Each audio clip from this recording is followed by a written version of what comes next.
Gary on each side, if you can help keep things in order. It's just easier for the people tracking what we do here to have that orderliness. We have a couple people that are running a little late, and then see Lori and Mike are joining via the internet, WebEx, something.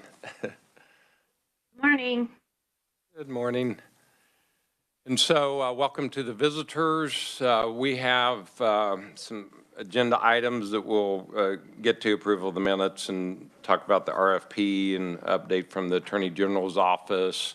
We'll try to get through all that maybe by 10 o'clock or a little after, and then we'll have testimony. One of our conferees got caught up in the storm that's in all of the North United States, Chris Wilkins, so he was, his flight got canceled and he wasn't able to get out here. He said, I could leave right now, and it's about a 24-hour drive. And I said, it's not quite that important. You don't need to drive here. We'll have you back some other time. But then we'll spend time with the conferees, and then we can maybe break at that time for lunch and grab our box lunch, and then come back, and we need to kind of settle on some when our regularly scheduled meetings will be, and any kind of other discussion items. And then I know several people have reached out to me about how do we, get people that have approached you about testifying and want to present. So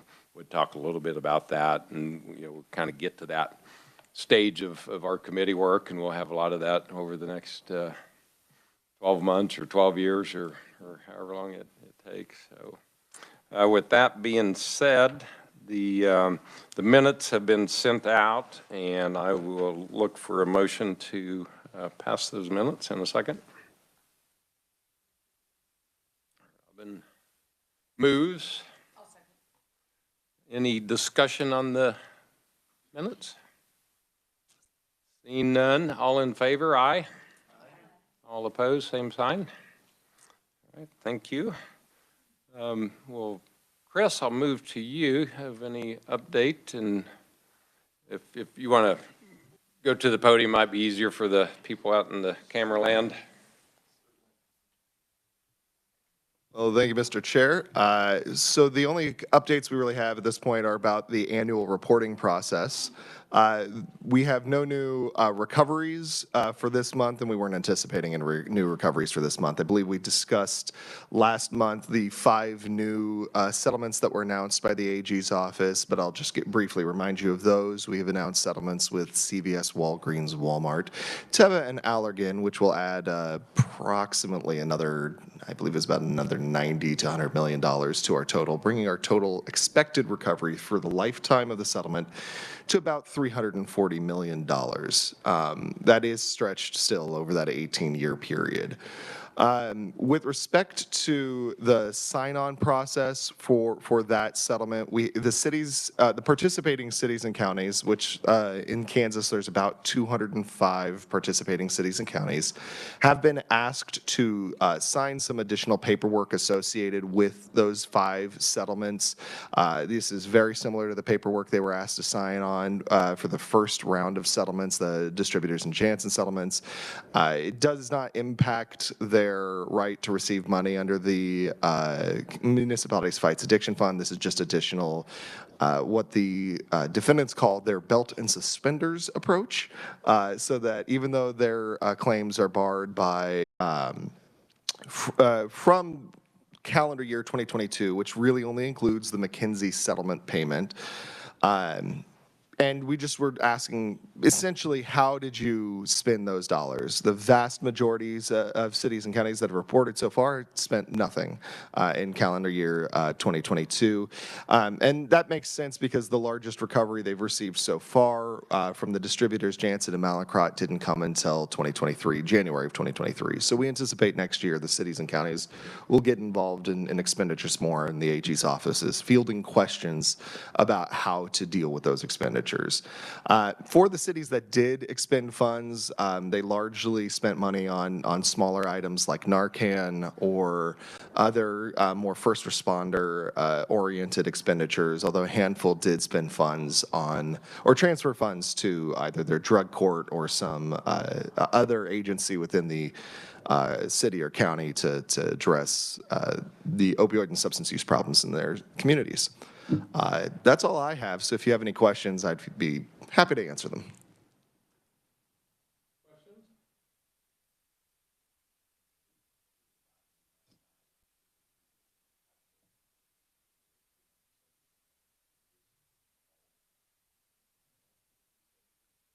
So the 278, I believe, was before the most recent round of settlements that had been announced. That was the previous number. If there's an update we have to make in the report, we'll make that update. But and I believe the reason that's different is because we had not, those settlements are not final yet. Those have been announced, but we're still in the process. So those have not been finalized like the previous settlements have. Yep, thank you.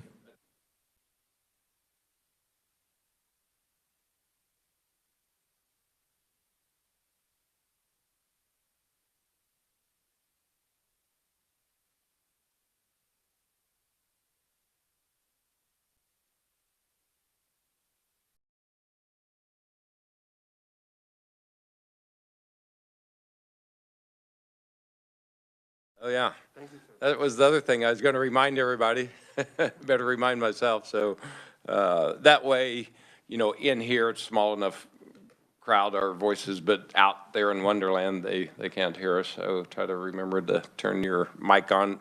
When the blue light is lit, that's on. Well, thank you, Chris. And with no further questions, we'll move into the presentation by Krista from Sunflower Foundation. Is it easier for you to sit here as opposed to get up at the? No, okay. Okay. Anna, yeah.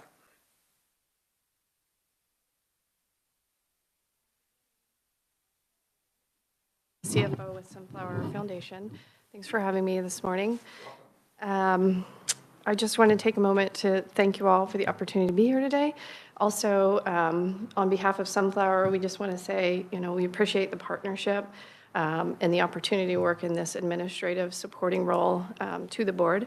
I think we've all seen that it's been a privilege to work with Krista, and she's done some really great work in informing you, making sure you have the resources that you need to make informed decisions.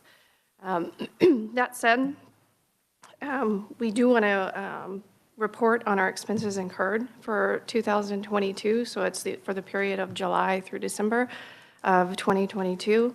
And we met with Chris and his team earlier this week, and I'm tracking those expenses on our books and also tracking the KFA dollars separately.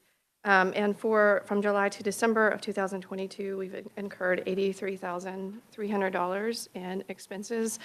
And that includes direct salaries and benefits for Krista and also Brandon, who's been doing some part-time work, so there's a proration of his time.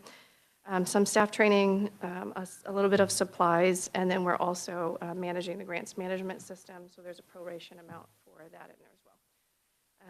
And then that said, going forward, my intention is to report probably on the quarter in arrears. That way you can kind of keep track of where we're at, and I think it's a little more difficult to forecast in advance, so we'll probably just be reporting on the quarter in arrears if that's okay. Thank you. Any questions of Shanna? The only question I had, we haven't discussed where is the money parked and is it earning interest at this point in time? Things have really changed, and Sure. Treasury bills are at 4.5, 4.75. So it could compound at some pretty nice returns. So could you elaborate on that? Yeah, thanks, Gary. I'm glad you brought that up. We also have been working with Chris's team on having a conversation with the AG's office. I think in accordance with the MOU, excuse me, Sunflower has a team of investment advisors, a finance committee that we use And right now, we're using a repurchase agreement. It's a sweep account to make sure the funds are guaranteed by FDIC insurance because there's a cap per financial institution. So we are moving to government securities so that we can protect and guarantee those dollars. Now, we also recognize, as you said, the Treasury rates are in the upwards of 4.4 to 4.7%, which is a really great advantage point, and we are working on that. So we have some proposition for Chris in the AG's office to review. I think per the MOU, it's a mutually agreed upon investment policy, and so that's what we're working on. So thank you for bringing that up, and it's definitely in the works. So by next meeting or so, we'll have some sort of investment policy to review, or is that under our purview, or is that just Sunflower's purview? How does that? It states, I think, mutually agreed upon, but it looks like Chris is going to elaborate. Mr. Chair, if I can. Yeah, so the investment policy is by statute and MOU, it's between the AG's office and Sunflower to dictate more or less how that is. The board will be informed about those sorts of decisions, and I think that questions and comments would be appreciated, but by the terms of the statute, that's just between the AG's office and the Sunflower Foundation on that point. Yeah, I think our initial understanding was we wanted to be as safe as possible to protect the corpus, but then we recognize that there's a pretty good opportunity to earn some interest along the way. Yeah, the initial payments, because we had to move fairly quickly once the money was flowing in, was to just keep it in as secure a place as possible until we had the time to evaluate the options that were available, so as to risk absolutely nothing to the corpus of the money, because that could then implicate subsequent investigations or complaints by the settling defendants. Any other questions? Thanks to Sunflower, they've been great partners, as Shanna alluded to, and Krista and Brandon, and I don't know the other. Are you a Sunflower back there too? And what's your name? Ellie? Kelly. Ellie, okay. Well, thanks for all of your help, and look forward to working with you for years to come, I guess. And, Thanks, Pat. Chris, thank you. And clearing up that investment policy, I guess, echoing where Gary was going, I guess the sooner we park it somewhere that we can make a little bit more money, because all that just goes to helping people that we want to help. Okay, let's see. I would entertain a motion to approve the expenses for Sunflower that they've incurred. The actual number is $83,311.36.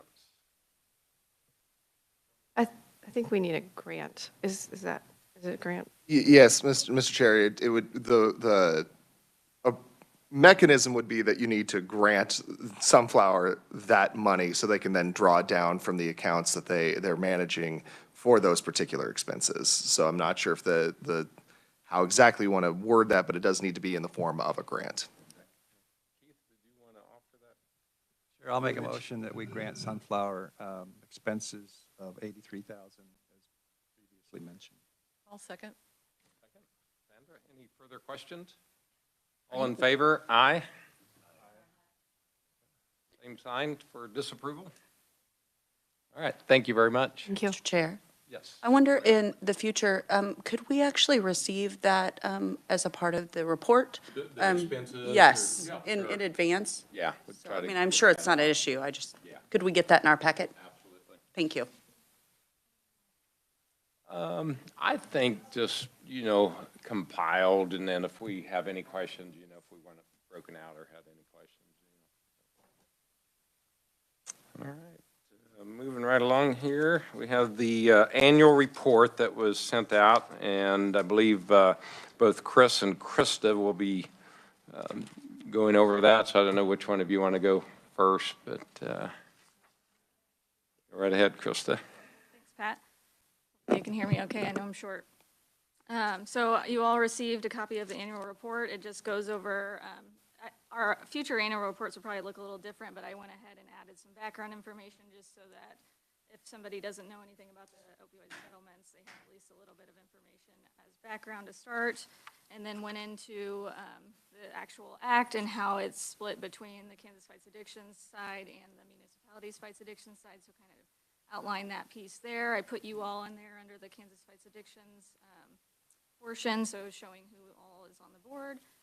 And then the review of the actual settlement funds and what's come in so far and been confirmed. And so that's where we come at to that, the number that's less than what we have at least heard announced, but that we've started receiving payments on, which is also the number that we went off for our annual budgeting when we talked at the last meeting. So that's that number.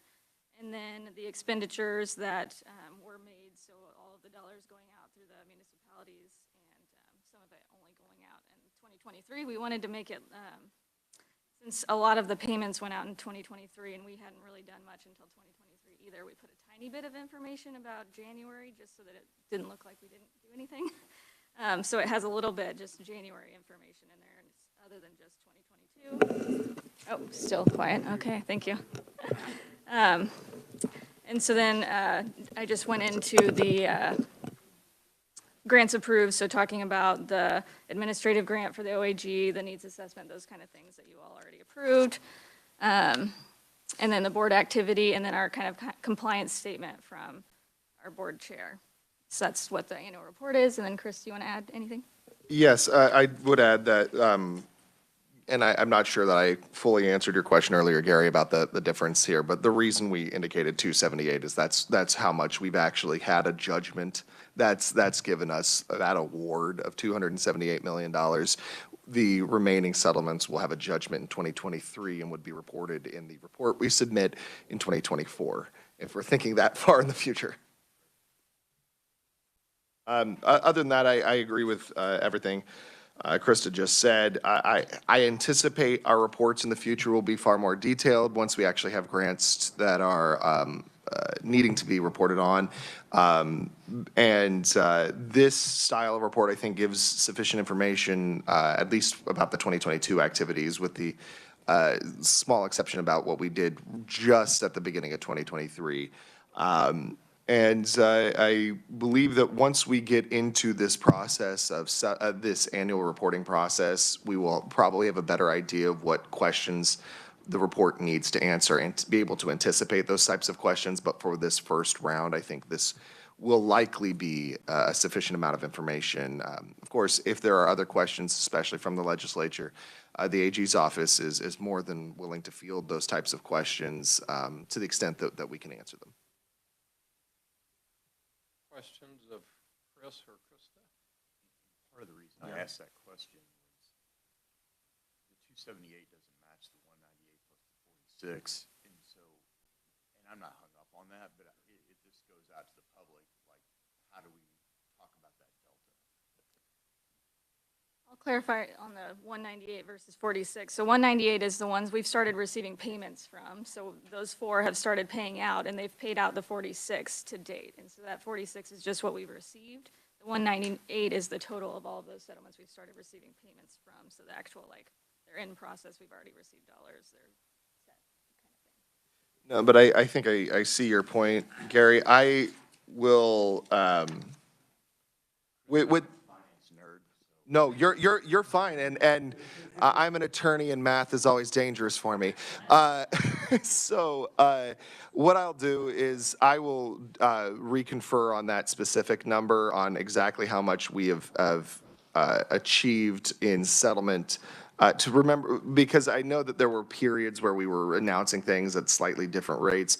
I'll double check that does not include the Purdue settlement, which is what I think is actually being included in that particular 278. And the reason I don't want to include Purdue is because, as we've discussed, it is in bankruptcy pendency and is actually part of that process is in front of the Second Circuit, so that entire process might collapse in the future. So I will double check what that number is, but if the board is okay with it, if the board approves the report, we will just modify that number with the correct amount for all of the settlements that we have actually entered into by 2022 that are actually final.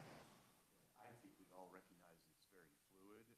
I just figured if it was going to the public, some sort of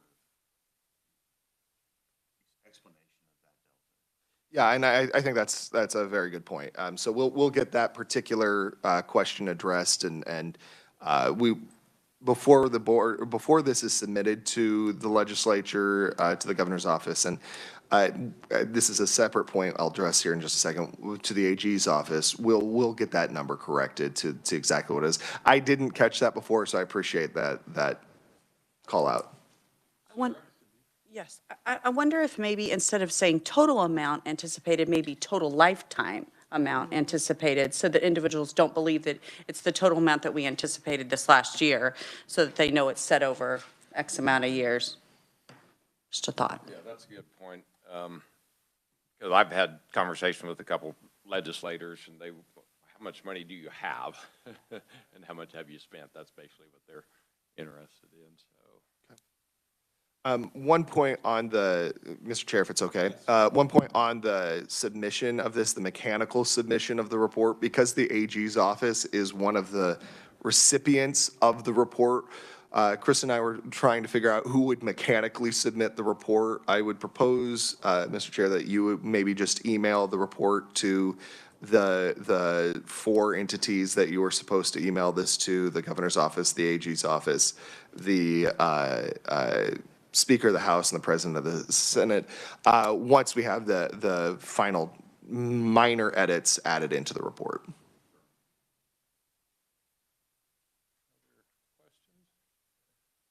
As I mentioned, I was up here yesterday, so I roamed around some and talked to several of the legislators. So you might run into them, back in your own territory, and if they have any questions about it, because you can, they get so many reports, especially the leaders, that oftentimes they might have like a question and don't have the time to go through, all the many pages. And I know I stopped in at the Ways and Means chairperson.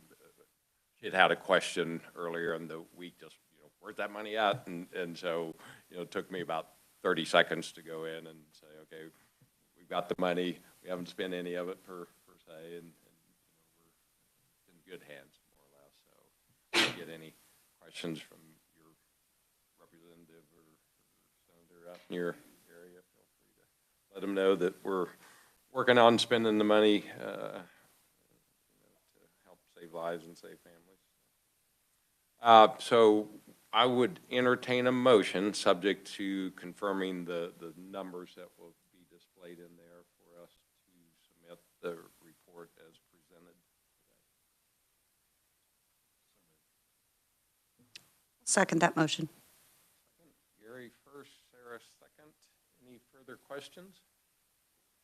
All in favor? Aye. Aye. Opposed? Same sign. All right. We are moving right along. I told Chris, I said, I've never had anybody complain about when the meeting gets over sooner than expected. So I've had a few of the other ways. Thanks for covering this information. And thanks again for getting it out ahead of time. We're still kind of, have a little fine tuning to do with the committee, but I think we're getting there to where we operate, and as we get to hearing more testimony over the next year or so.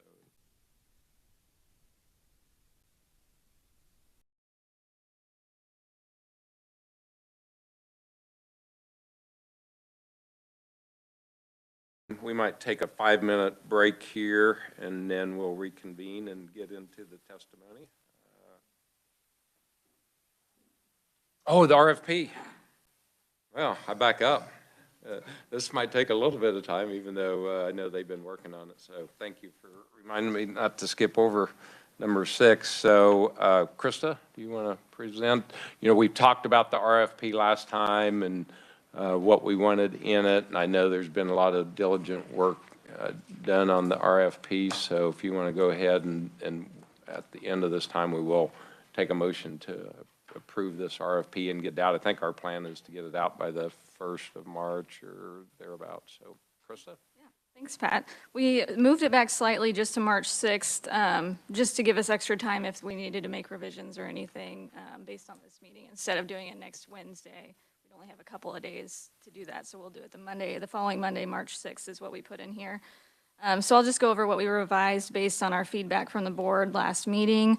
So we moved that back to March 6th, and then the prevention one announcing on that first page of the RFP that it would release anticipated May 8th. So we can finalize that RFP in our March or April meeting, but just so that people know it's coming and they're not thinking we're ignoring those areas, making sure it's front and center there. So on page 2 is where all of those deadlines are and the timeline. It starts on the top page. So release March 6th, we'll have informational webinars on the 20th and 29th that will be recorded and available for anybody to review at a later date. And when we release on the 6th, the AG's office will do a press release announcing that. And they also want to do potentially a press release next week saying that this board has approved it and kind of announcing it, having people kind of be on the lookout for the release on March 6th. So there might be 2 press releases pending communications at the AG's office. And then we would also ask that everybody share it out to networks, trying not to miss anybody. So on my list, I have the Governor's Behavioral Health Service Planning Council, the Kansas Citizens Committee, the Behavioral Health Association of Kansas, the Kansas Association of Addictions Professionals, the Kansas Prescription Drug and Opioid Advisory Committee, KDADS, KDHE, Department of Corrections, KHA, the Hospital Association, the Board of Pharmacy, Midwest HIDA, our Association of Chiefs of Police and the Sheriff's Associations, and then we also have contact with the person who manages the National Opioid Settlement Tracker website. So she oversees everything for the states, or she's watching what all the states are doing, and she updates a spreadsheet on a regular basis that's public information. And so I told her I'd let her know whenever we made our first funding available. So if people are checking there too, they'll be able to see that. And then, of course, if you all can share with your networks and whatnot, to try to get the word out for at least communications so that people know it's there. Can you make sure you put the League of Kansas Municipalities on there and Kansas Association of Counties? I'm not trying to speak over them, but certainly we can push that out too. Yeah, for sure. I think that list was like for mine. I have contacts for. Would you like me to send that out, or would you want to send them out, or somebody else? Okay. Yep, I'll add it. And Sarah, I'll CC John and Jay and make certain you all have this. I'll add them to the list, but you also can send it out too. Kansas Association of School Boards, okay. Do you have a contact? Great. Add it to my list. All right, so that's the plan for getting the word out.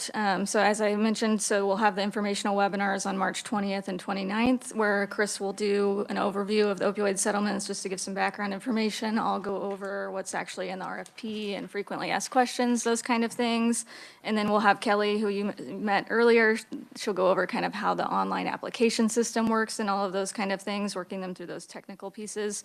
And then we'll also have our leadership, Brandon, Shanna, and Billy there to answer any questions that might come up as well. And so they'll be recorded and sent out. So if people want to rewatch it or watch it if they weren't able to make one of the two, they can, since they'll both be recorded and available. But we'll have 2 that will be identical content just to try to offer 2 times. Hopefully people can make it to one. Then, since our last meeting, we added a confirmation of intent, so not a letter of intent, but a confirmation of intent. We wanted something that was going to be really easy for people to do, nothing super formal, but to give us an idea of how many people plan to apply so that we can plan for the review process. If we're going to get 200 applications, we need to make sure that we're prepared for the review process, and so we thought a confirmation of intent would be helpful for that. And so I had a deadline of March 30th for that. That would be after both of the webinars happen. And it's just a 5-question survey. It asks, organization, what's the type of the organization? Is it a nonprofit? Is it a government entity? Those kind of things.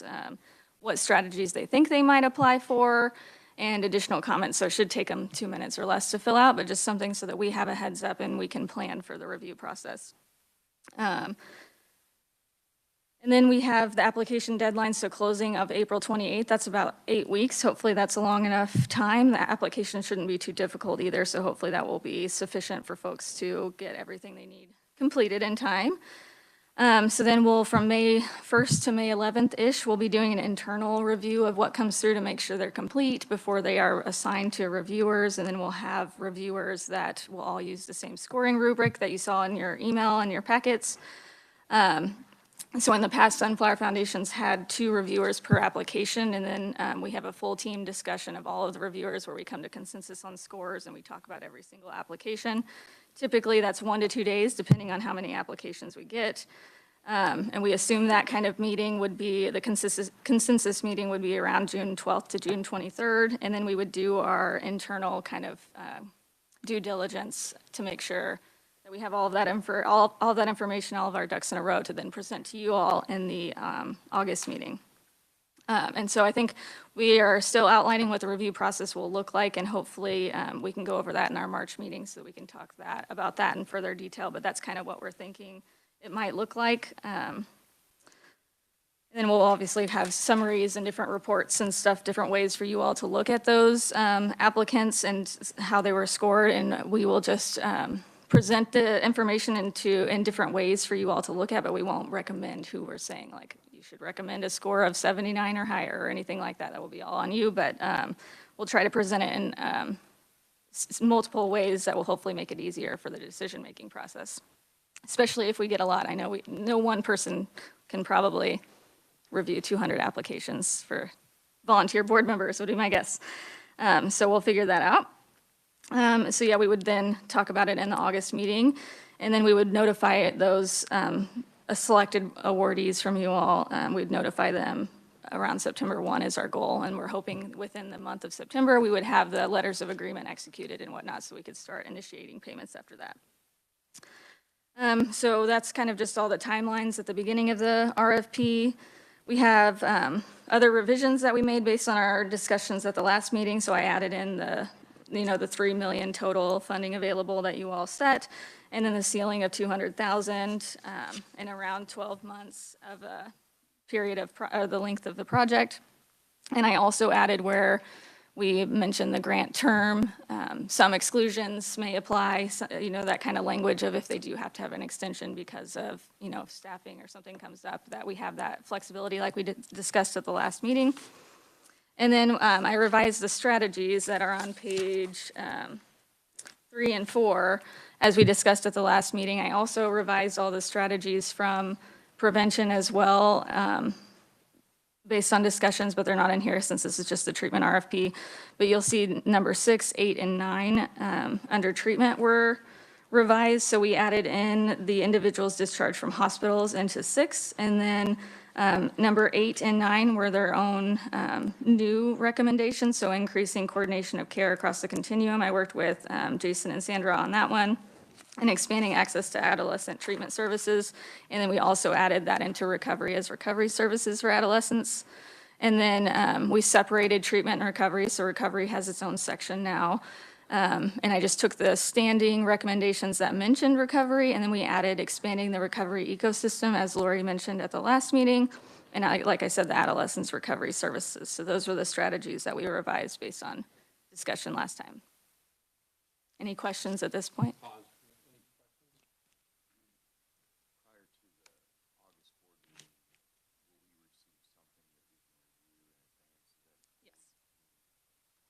Yeah, that's my plan. On my timeline, I'm thinking we'll try to get you something by at least at the very minimum 2 weeks before. I think, let me see, I have it somewhere here. The actual date. Too many papers. So our meeting is on August 11th. I hope to get you all something at the very latest of July 28th. So you have at least a full 2 weeks to review those like summary reports, which they'll probably consist of the applicant that applied, potentially what strategies they applied for, strengths and weaknesses of each application, their overall score, kind of like a summary level, but then you also will have access to the full applications if you want them to, but we're going to try to summarize just to help you all condense it. Krista, I was keeping up till I wasn't. So something you said made me think that this RFP is just for treatment? So the treatment recommendations that include treatment, recovery, linkages to care, and harm reduction. So the prevention one is the one that we approved last time for $2 million. That would include the other priority areas, and that would release May 8th, so our staggered approach. Oh, thank you. I missed that last connection. Thanks for explaining.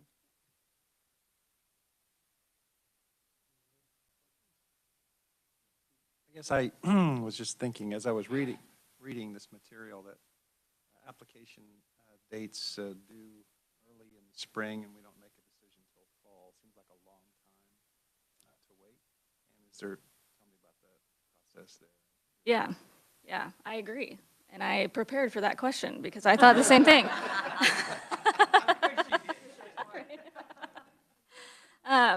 I thought, wow, that seems like a really long time, but when we looked at it, since it's going to be the first time around as well, it's kind of, this will be our learning if there's anything in the system that, if we have any kinks in the system, we'll be able to work those out for the second prevention one too.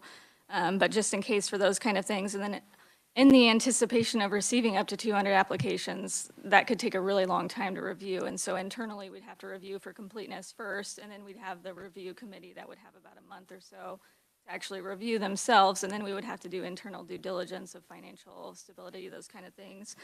And so in the past, Sunflower Foundation, I think Brandon mentioned it was a little over $1 million that they released recently, and they had, was it 119 applications or? 122 applications for 1.9 million, and so 3 million, they're like, well, we could easily get 200 applications, and that might take some time to really get through and summarize and whatnot. And so just to be on the safe side, we set a longer timeline. The prevention one would be a little bit quicker, and we'd be able to review those at the September meeting, so it would just be about a month or so behind. But we were trying to be extra cautious on it. If we just get an overwhelming number of applications, we're prepared for that.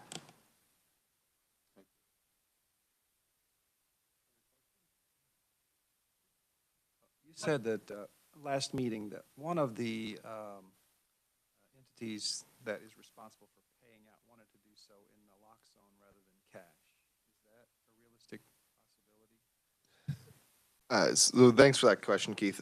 Yes, it is a realistic possibility, but it is incumbent on the Attorney General to make the decision on whether or not we would accept naloxone as a product component of that settlement or a cash equivalent, which the distinction here is that it's about $10 million at WAC for naloxone, which is a wholesale acquisition cost for those of you who don't speak pharmacy like I apparently do these days. It's either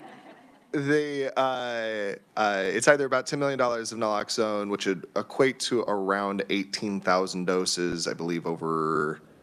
I think it's 18,000, or excuse me, I think it's like 18,000 doses a year, and then it's something in the neighborhood of like 100,000 doses total would be what we'd be able to get, or it's about $2 million total. That decision won't be made for a few more months yet. The sign-on process, that city and county sign-on process won't end until April 18th. Then there'll be a kind of a decision period to make certain that enough cities, counties, and states and all of the parties agree that we're ready to go forward to settlement. And that's at a national level, not at a Kansas level. And then there will be some additional kind of discussions between the state and the settling defendants to kind of finalize any of the elements necessary, with a consent judgment probably not being on file until July. So there will be time at a future meeting of this group if you wish to express an opinion on which of those we should do, and I think the AG would probably appreciate that opinion. But there would be a time at a future meeting that decision's not going to be made for a few months yet.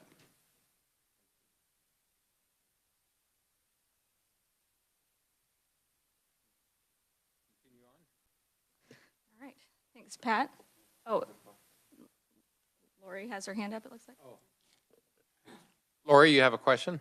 I just want wanted to say that I thought, Krista, you did a really great job incorporating all of the feedback we gave you last meeting. I know there was quite a bit of it and we had a long discussion, so I appreciate your attention to detail and how you incorporated all of our input. So thank you. Thank you. Thanks, Lori. I appreciate the feedback. Other revisions made, so also you'll see throughout the application there aren't any actually links there. I will, of course, add those links when we release it, but just so that there wasn't any unfair advantage if people see the materials for today, we didn't want to put any of the actual links in there yet, so we'll do that before it releases on the 6th. We added in the class standards, so culturally and linguistically appropriate services. We added that into page 7 for the organizations must meet the following criteria as we discussed at the last meeting. And then we also added examples of eligible organizations just so that hopefully the unusual organizations that may not think that they could apply or that they might be relevant, maybe if they see their name on a list, they might be more apt to apply, and maybe we'll get some more of the unusual voices, I guess, to the table. So we thought it would be good to have just an example list, obviously not an all-encompassing list, but just trying to get everything we could think of so that maybe people would see that and think about applying. And then we also, when we met with the AG's office, we talked about qualified applicants and what that might look like for fiscal sponsors or fiscal agents and like kind of pass-through entities. And we came to the conclusion that the nonprofit, if they are going to be a fiscal sponsor, would have to be the active grantee, not just passing through the funds to another entity. And Chris, do you want to speak any more to that? Certainly, thank you. Yeah, so the way the statute is worded, the not-for-profit entity can work with, a for-profit entity can work with a not-for-profit entity if the not-for-profit entity is the active grantee, but they cannot simply act as the applicant and with all of the money flowing to the for-profit entity and the for-profit entity making all of the decisions on how the funds are actually going to be used. That distinction is probably a bit narrow, but what that realistically means is that the one who is responsible for decision-making on the actual expenditure of the funds has to be the not-for-profit entity. They can still contract with for-profit entities. They can use their funds to hire for-profit treatment facilities or, hire for-profit providers, things like that. But it has to be the not-for-profit entity that's actually making those decisions in order to comply with the statutory requirement that the not-for-profit entity provides services in the state.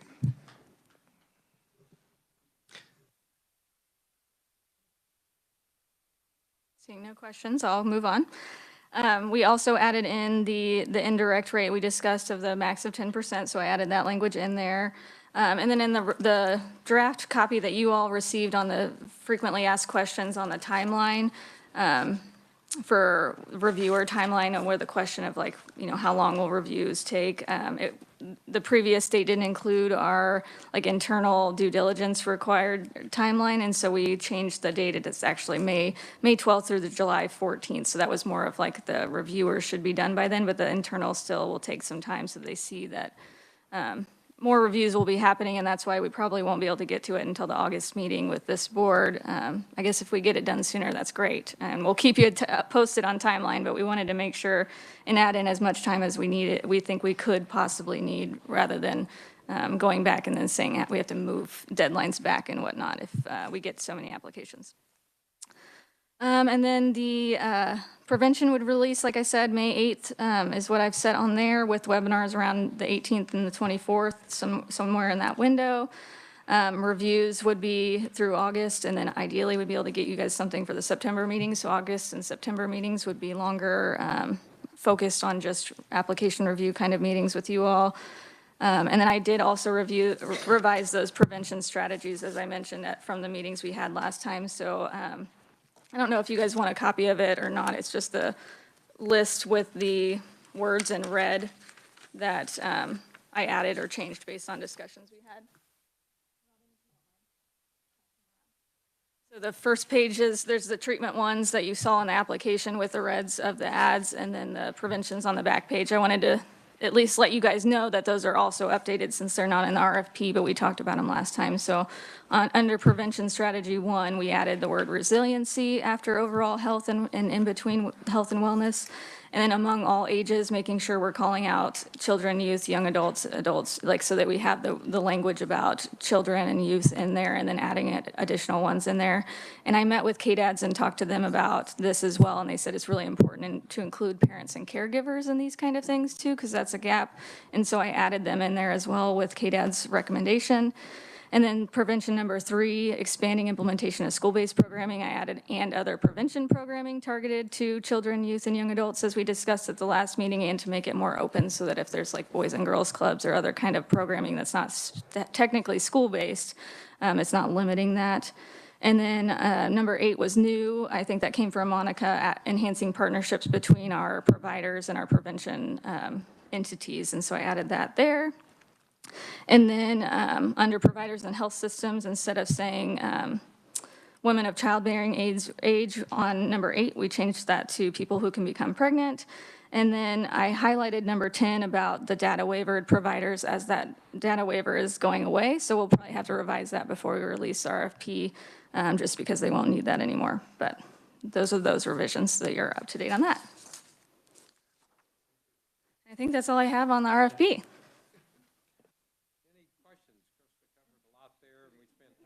Time.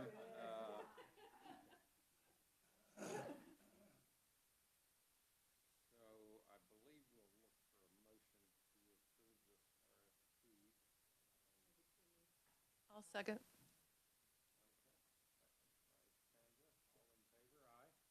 Aye. Opposed, same sign.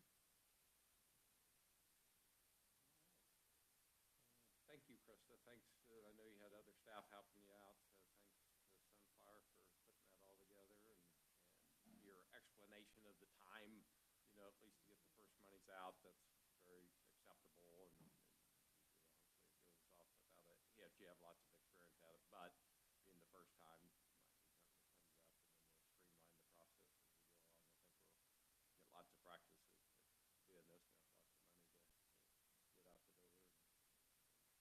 So let's pause for 10 minutes. We'll come back at 5 after 10 and hear from our conferees.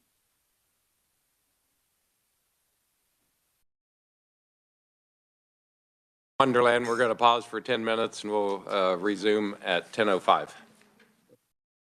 You.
to turn on your microphone. That way the people that are joining us online can hear better.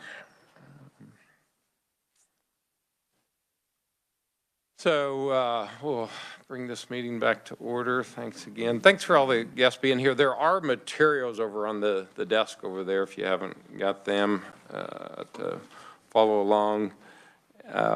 So, you know, as we ramp up, I thought it would be good to get some regional and national perspective, and so reached out to some people that I've worked with, some for many, many years. In fact, our first presenter, Kim with SAMHSA.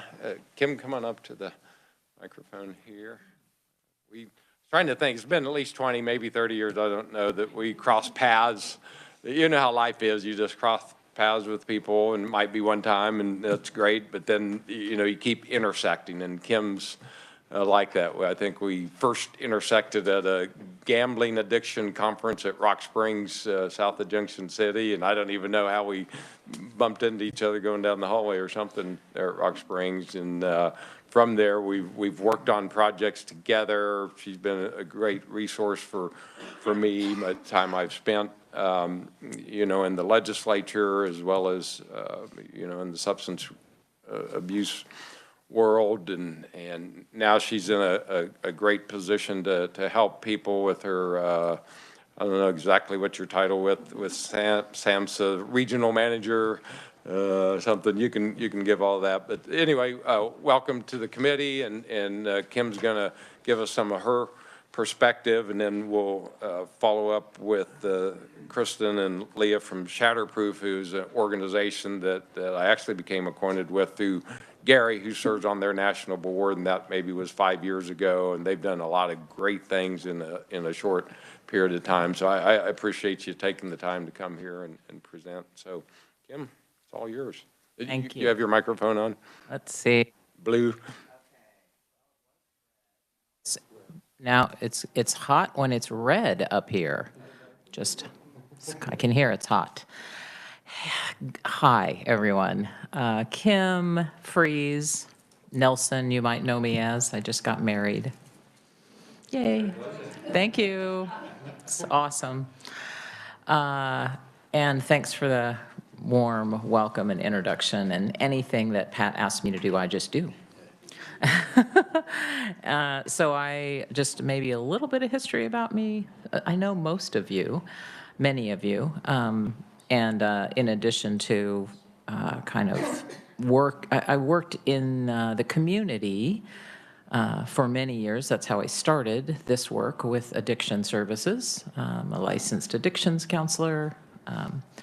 I actually come to this work as a person in long-term recovery. So that's where it all started for me. And then have, you know, kind of worked in the field since that time, and then got to work for the state of Kansas, which is when I met Pat. And gosh, what I said to you in that hallway was, thanks for talking about recovery the way you do, because it inspired me when I was early in my career to be able to do that. And I think this is, you know, I don't say I'm in recovery to say I'm some great person. I say it to try to just bring normalcy to being in recovery, because there's a lot of us out there, more and more and more. So did that work with the state in addiction policy at various levels. And now I'm with the federal government working on substance use and mental health services in Kansas, Iowa, Nebraska, and Missouri. That's my region. So I'm here to kind of talk a little bit from that kind of national and state and regional and community-based and person in recovery perspective. So I do have a little bit of data, and, you know, feel free to just stop me if you want to ask a question as I'm going through what I prepared to talk about, and I'm really happy to talk about kind of any aspect that would be helpful. But SAMHSA, which is the, you know, arm of the HHS, and Health and Human Services in the federal government that addresses substance use and mental health in our communities, we have long done something called the National Survey on Drug Use and Health. It's a data set longitudinal, community-based household survey. And so just a little bit on kind of the, most recent data. That's what I just, I'm a Fed, so I have to have a little data, right? But just a little data. But it's important, I think, those couple bullets. I really synthesized what I think of as kind of the most important or salient things for us to really be aware of. And that's that 1 in 4 people, 18 and above, and 1 in 3, 18 to 25, identifies as having a mental illness in the 2021 data. In the past year. As I'm sure you've heard this number over and over, over 107,000 people died of a drug overdose in 1 year. The recent data, continues to change, but that is, just an astronomical number of people dying. We know this is an underestimate, but 4.6, or 46.3 million people met criteria for a substance use disorder. So not just experiencing substance use or starting that journey, but meeting, the diagnostic criteria. That's about 7% of the US population. Again, that's probably an underestimate, I would guess. That number is probably more like 10%, is my guess. We know in 2020 that approximately 1 death by suicide every 11 minutes for children ages 10 to 14. Of those, 25 to 35, we know that suicide is the second leading cause of death. And in Kansas, CDC data showed recently that Kansas had the 5th highest increase in suicide deaths in the nation over, a 10-year period recently.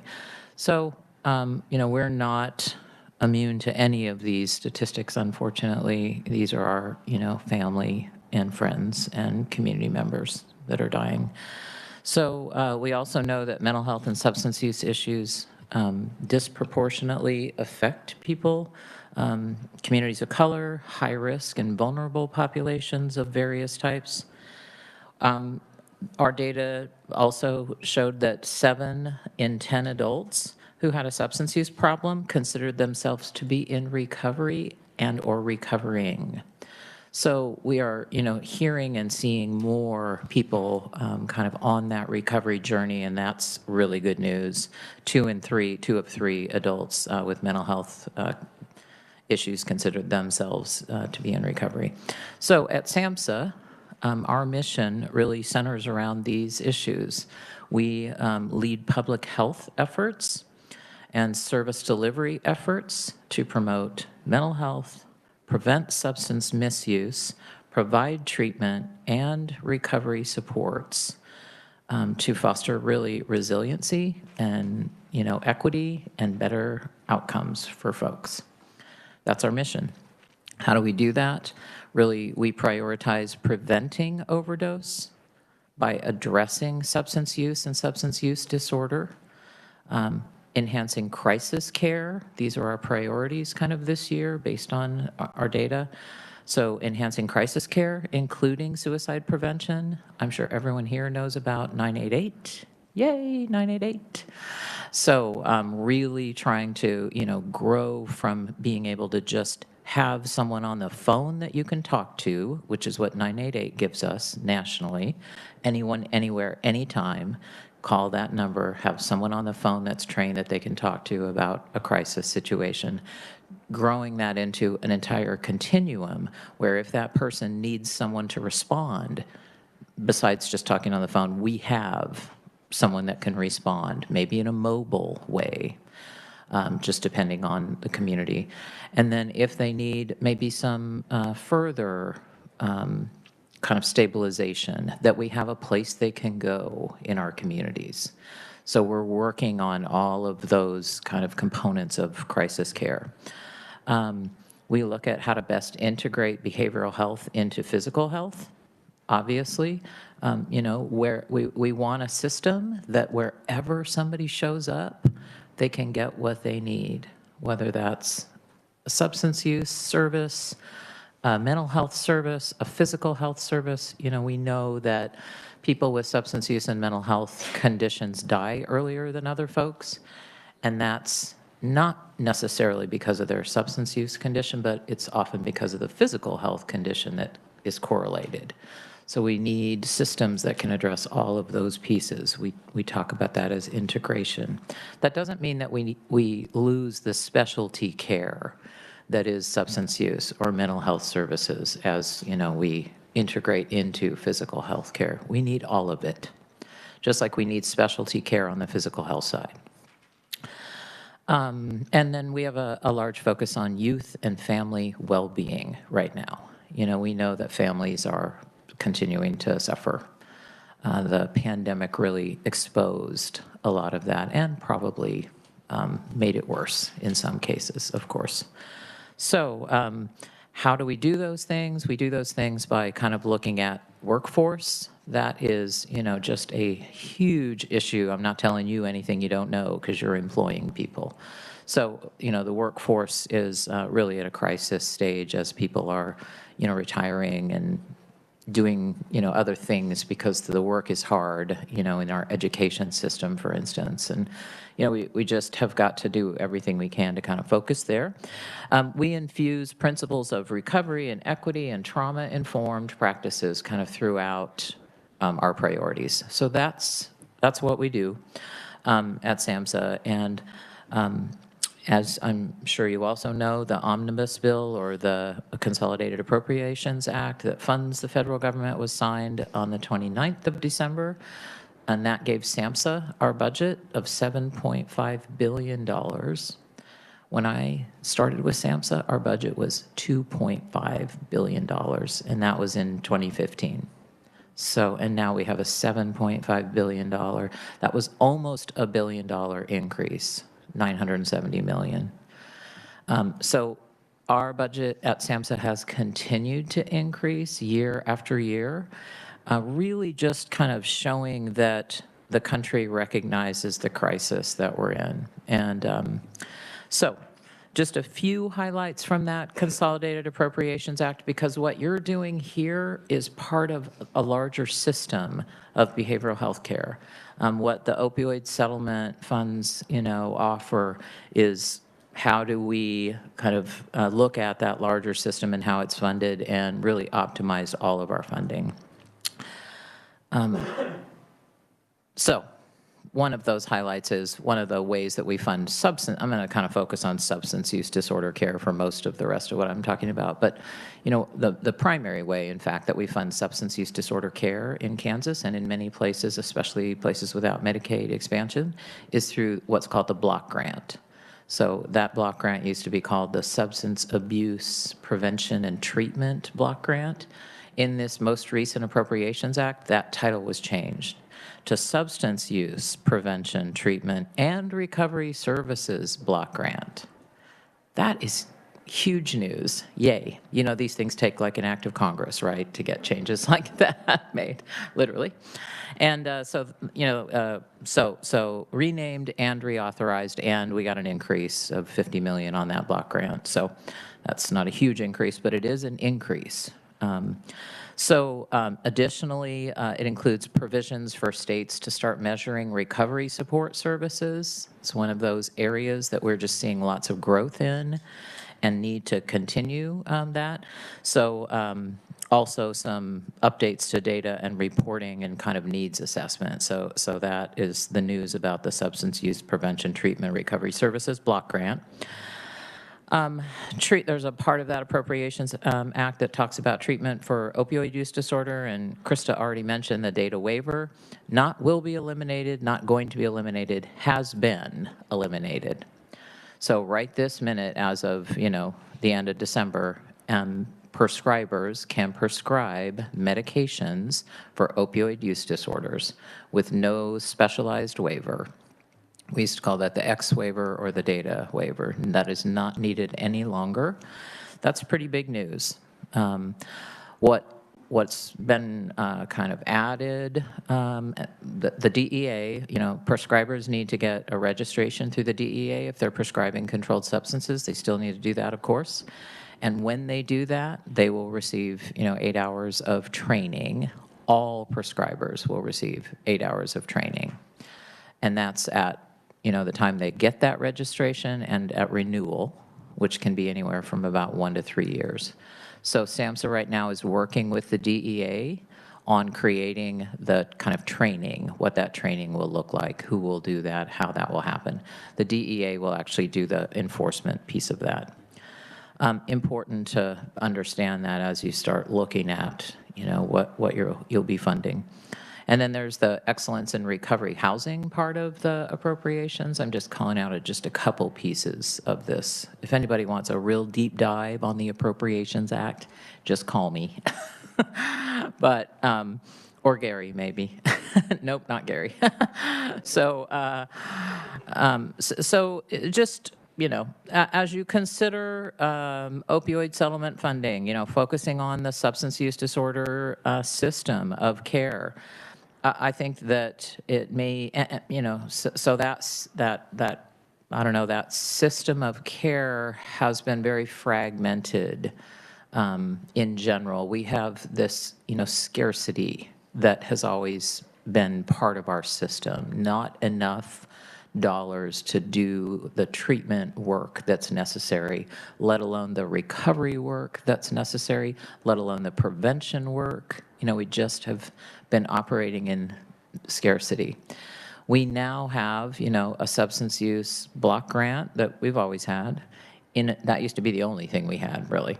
In addition to that, we now have the SOAR funds, State Opioid Response Funds, a little bit more than the block grant, or, depends on what state you're in, maybe about the same. And then now we have the opioid settlement funds. So we have essentially kind of tripled almost, because those settlement funds are pretty much equivalent to the block grant funds in Kansas. So we've kind of tripled the resources available. So it's an important time, based on that, Kansas has the opportunity to kind of step back and look at this system of care. And I know, in talking to Krista, you all are doing an intensive needs assessment review, which is great news. Just, encourage that review to be for the full system. Even though this fund is maybe focused on, mitigating the impact of opioids, that's part of the substance use disorder care continuum. Especially, as we look at the ever-evolving overdose crisis. So now is the time, I guess, and how do we create kind of that stronger recovery ecosystem? I was really glad to hear you talk about that, of course. So equitable distribution, full continuum, Kansas has the Certified Community Behavioral Health Centers, or CCBHC, kind of activities happening. So what does that mean for the substance use disorder care, landscape? Kind of looking at those issues. If it's possible to do some mapping of your financial investments in the substance use disorder care, world as you look at that assessment, I think, now is the time. Maybe, we're in a position to create an actual system of care for folks, rather than kind of, you can get detox over here sometimes in some places, or maybe you don't need detox. You can get outpatient, if you're lucky, or you can drive 50 miles for your outpatient in some places in Kansas, or 100 miles. Or, if you need residential, there's one place in the state that can do that for adolescents, or, whatever, this is the reality of the situation because of the scarcity of funding. So that's not a system of care. And really, people that have addiction and substance use disorders deserve a system of care just like anybody else does. So, now really is the time to look at kind of those pieces. Data is a part of that, and I would just really encourage you, when you look at data, to really look at, where are your highest overdose rates, and how are you equitably distributing funds to those places where those high overdose rates are happening. So when I say equitable distribution, I mean things like that, really knowing that. Obviously, there's outcome measures that you'll be considering for making sure you have the impact you're looking for. Innovations that can happen now that we don't have this data waiver, and we also have some other changes that are happening at the SAMHSA at the federal level as it relates to opioid treatment programs. So those are those places where, a couple places in the state, usually centered in our urban centers only, which are just a few of those in Kansas, right? So we've got vast, vast areas in the state with no access to something like opioid treatment programs. And so what can we do about that? Well, there's been some ability to do some expansion of the ability to do mobile opioid treatment, both supported by CMS, just depending on, your situation in a state, as well as supported by all these other funds, block grants, SOAR dollars, et cetera.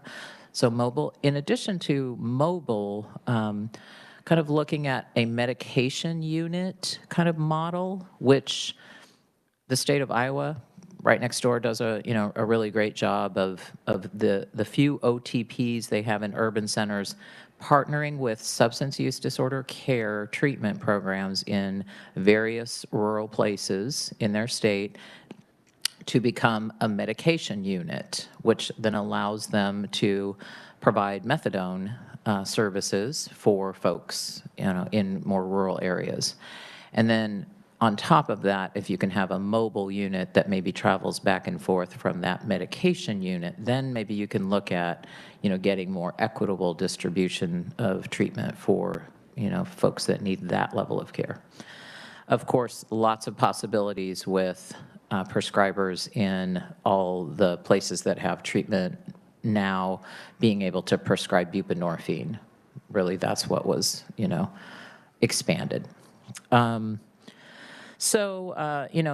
Just having the ability to prescribe that isn't the answer, though, right? It's also the willingness to prescribe a medication like buprenorphine. It's the, combating stigma that we have to do, yes, in our communities, but also in our provider, our healthcare networks. The stigma is everywhere.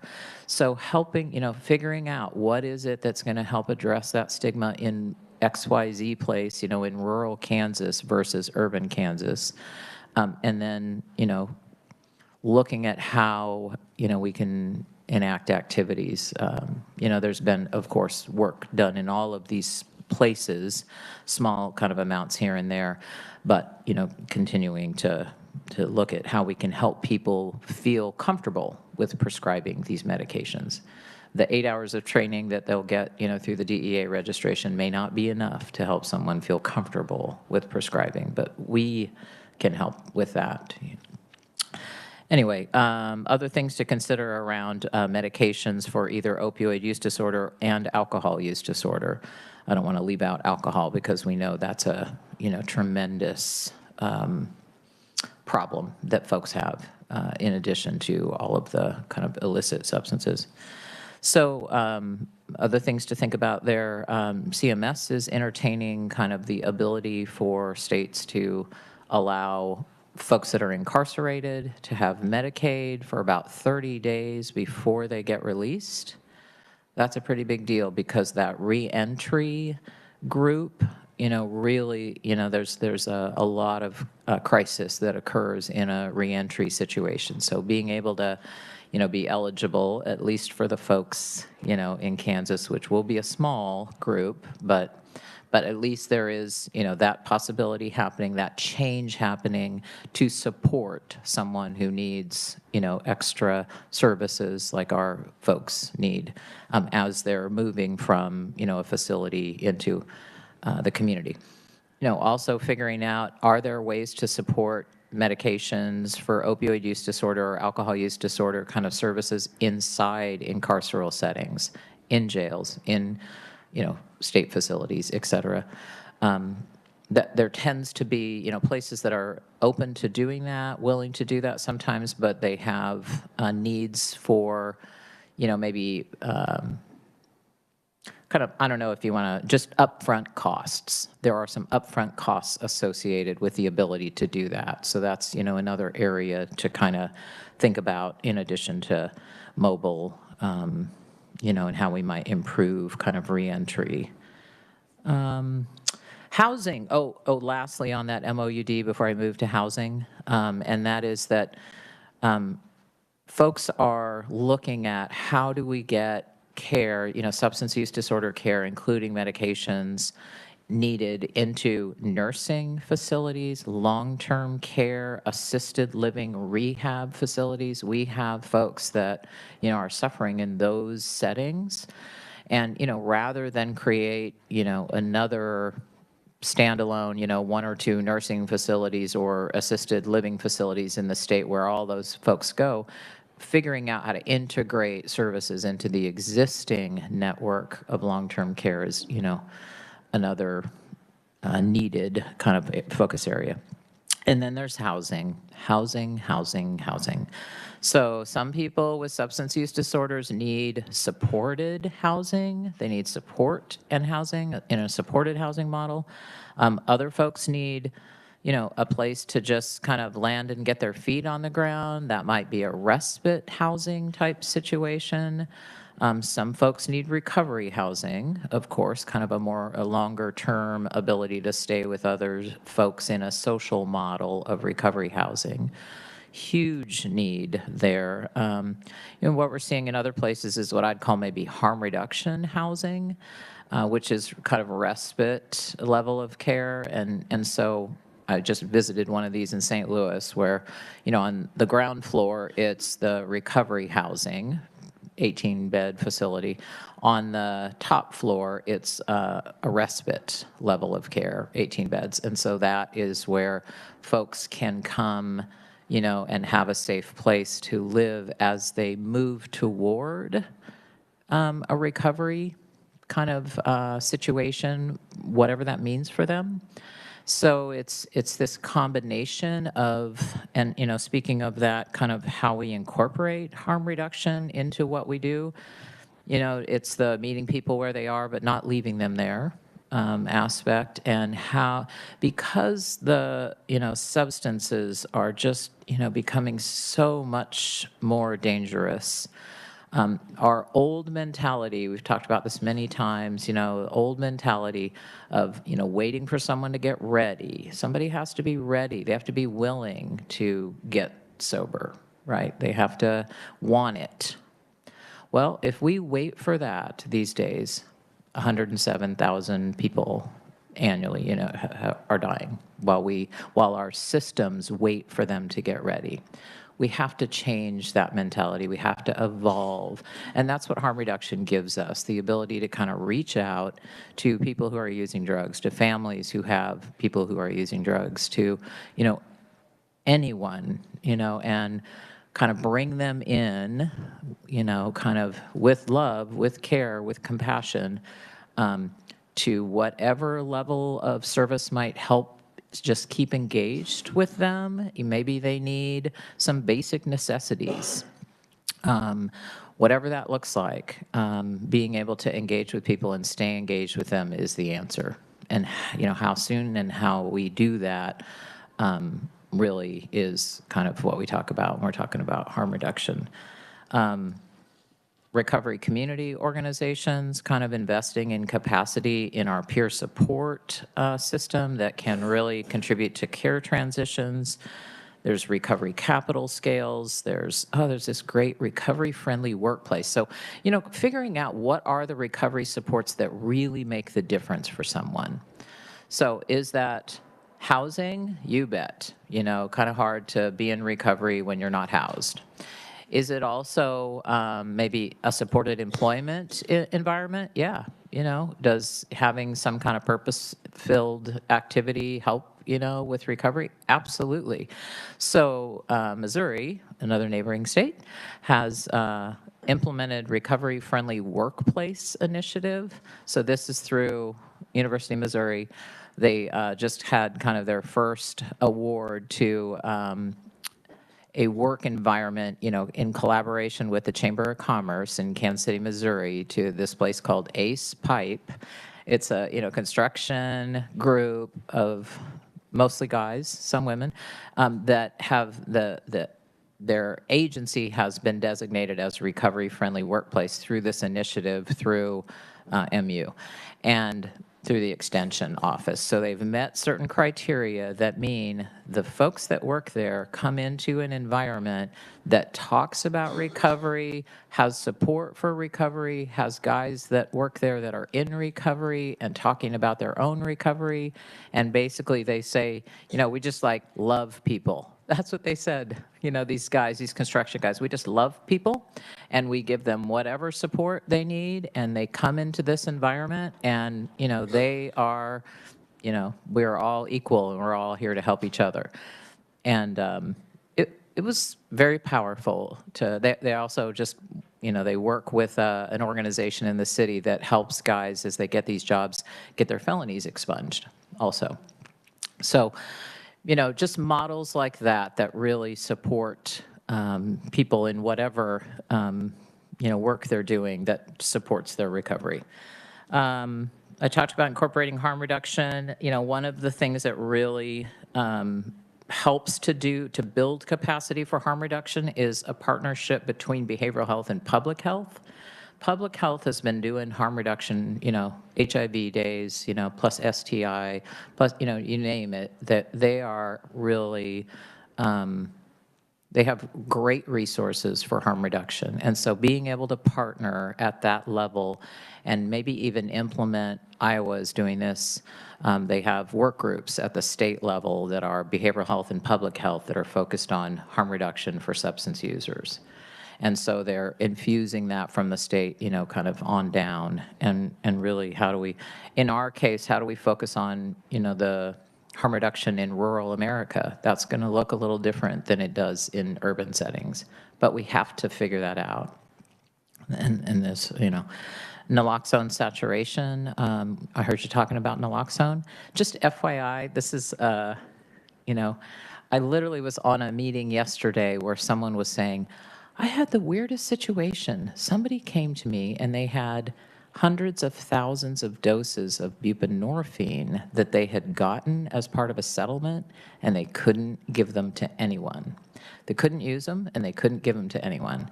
So be careful. I know naloxone is going over the counter, and so, that ought to help. And so maybe that won't be the case for naloxone, but I literally was on a call yesterday about buprenorphine like that. So, okay, just putting it out there.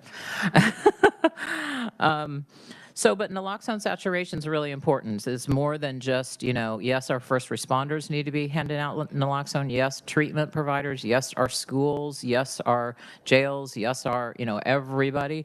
But we also need to figure out how we get naloxone, at the community level, again, knowing where the overdoses are happening, especially, as well as, so community level distribution. That's kind of the, really what we know is effective in terms of, there are formulas for naloxone saturation. They're a little outdated. So, at SAMHSA, we're working on how we can kind of help places maybe that do that research update those formulas. But it's important to have, a level of naloxone saturation so that everybody everywhere has that. Fentanyl test strips, same thing. And really what fentanyl test strips is really important to consider in a place like Kansas. I know the overdose rates are skyrocketing for methamphetamine, right? That's methamphetamine that's adulterated, with fentanyl. And wouldn't a fentanyl test strip help in that situation? So those are harm reduction. Just to wrap up, xylazine is kind of the latest. It's not actually, there's even more, since xylazine has come on the scene. I say this as just an example of why we need that partnership with public health, why we need to, be in a position where we can quickly adapt to what's happening in the drug supply. So xylazine, if you don't know, is a medication that veterinarians use for anesthesia, right? So the drug supplies now are being infiltrated with xylazine. So in addition to fentanyl, we now are dealing with xylazine. Xylazine is not detectable in in most toxicology tests. It basically decreases blood flow, vasoconstriction, right? Which causes problems with healing and tissue death. So we see people that are IV drug users who, have xylazine present in their substances that have, tissue dying. And so places that are seeing folks in the community are having to figure out how to do wound healing, activities. This is what this is our world. Our substance use crisis is really taking on more of what feels like a poisoning crisis. And so how do we respond to that? That's got to be a partnership, with health departments and behavioral health, agencies coming together to figure out solutions that are at the, not even at the community level, at the neighborhood level. We're really more talking, about how do neighborhoods reach your fellow neighbors to make sure people know what's going on. So incorporating harm reduction, that's really what that is about. And then, innovations around digital therapeutics, I would just say, I'm sure that's not news to anyone. There are lots of digital therapeutic options out there. The FDA has approved a couple of those.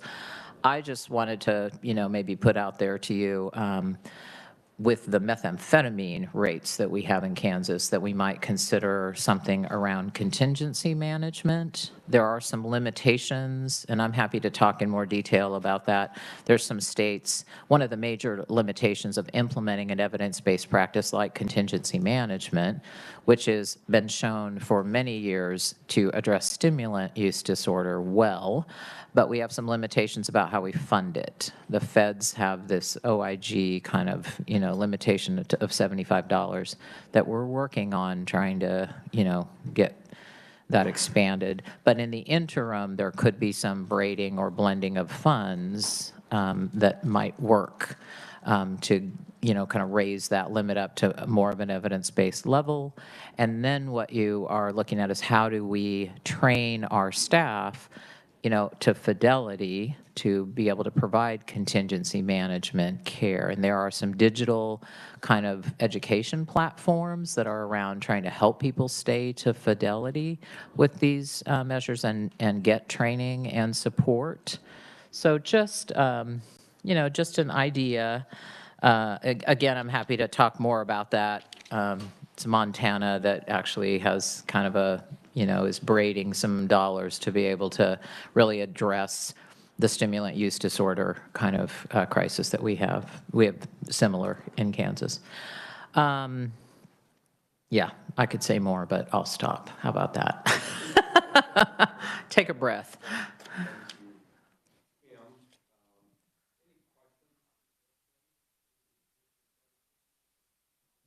Thanks. Questions I probably should know the answer to, but I'm just brave enough to say them out loud.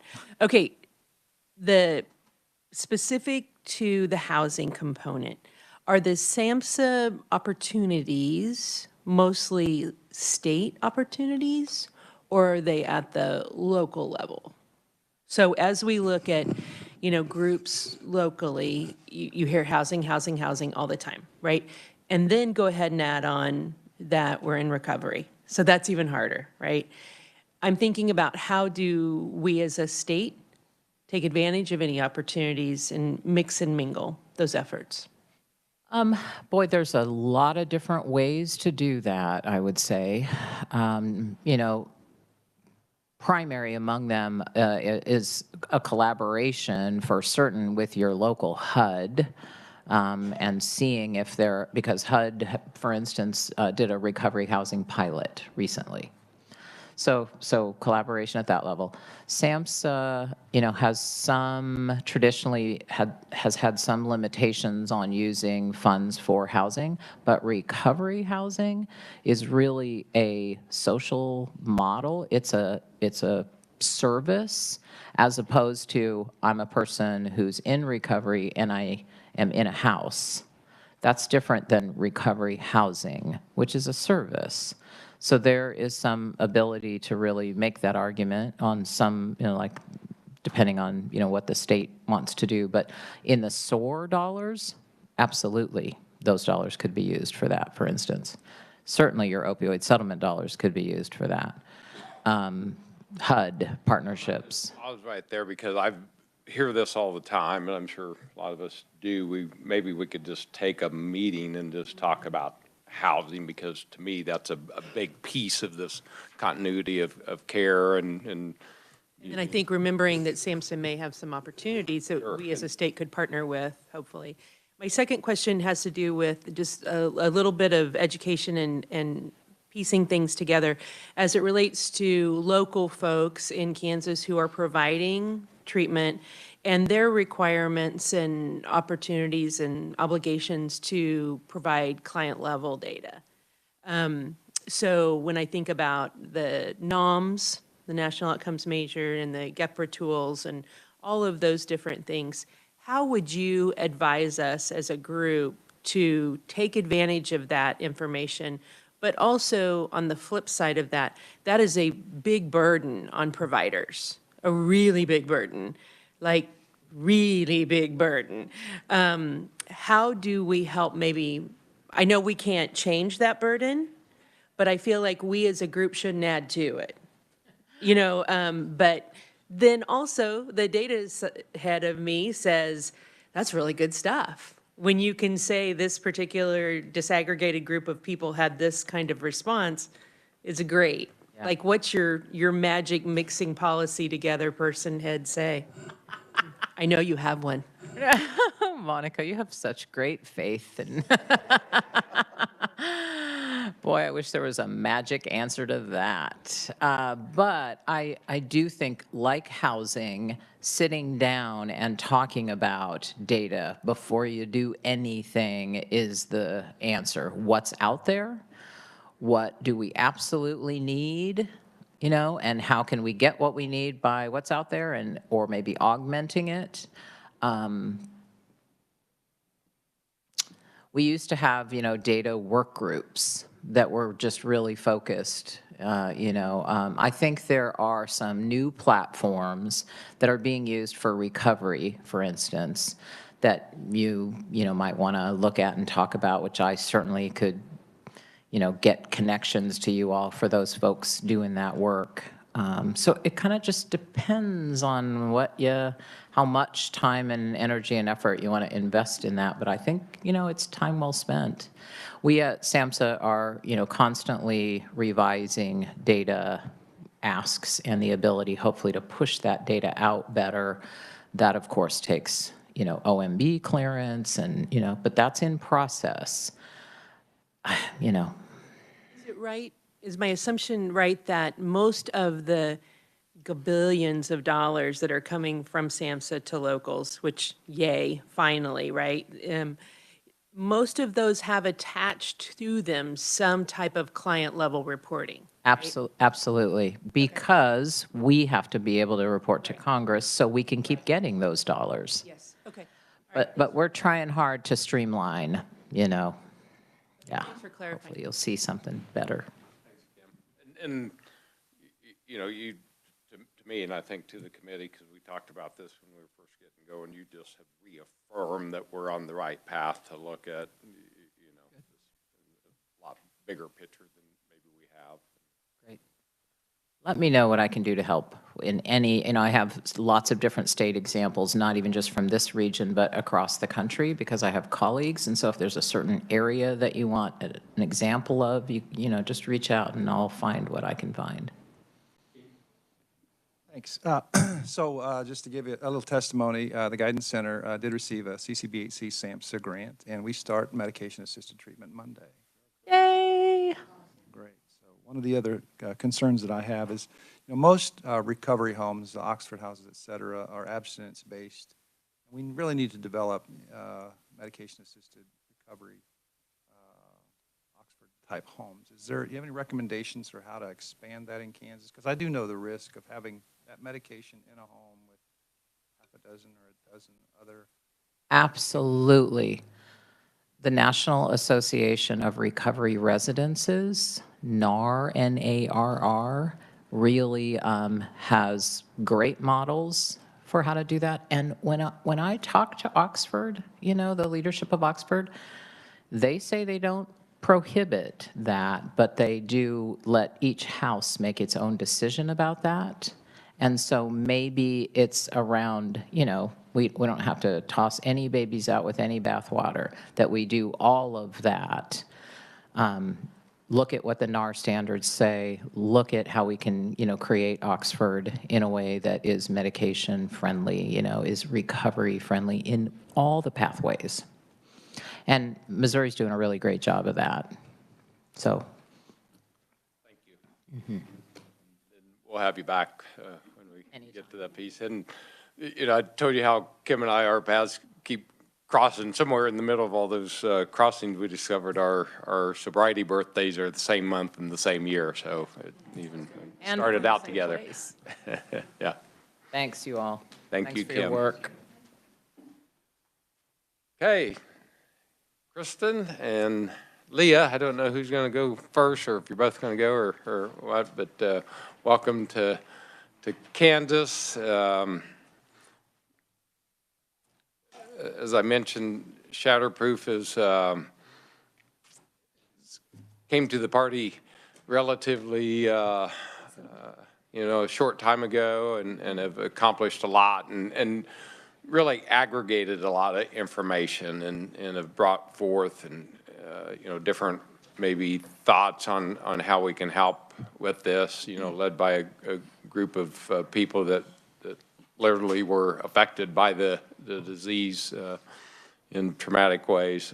And so I'm so grateful that you would take the time to come here and give your perspective, you know, from a national level, what you're seeing out there and just share as Kim just did. And so, Kristen, you're. Sure. Thank you, and thank you for having me. This is my first time in Kansas, so I'm very excited to be here.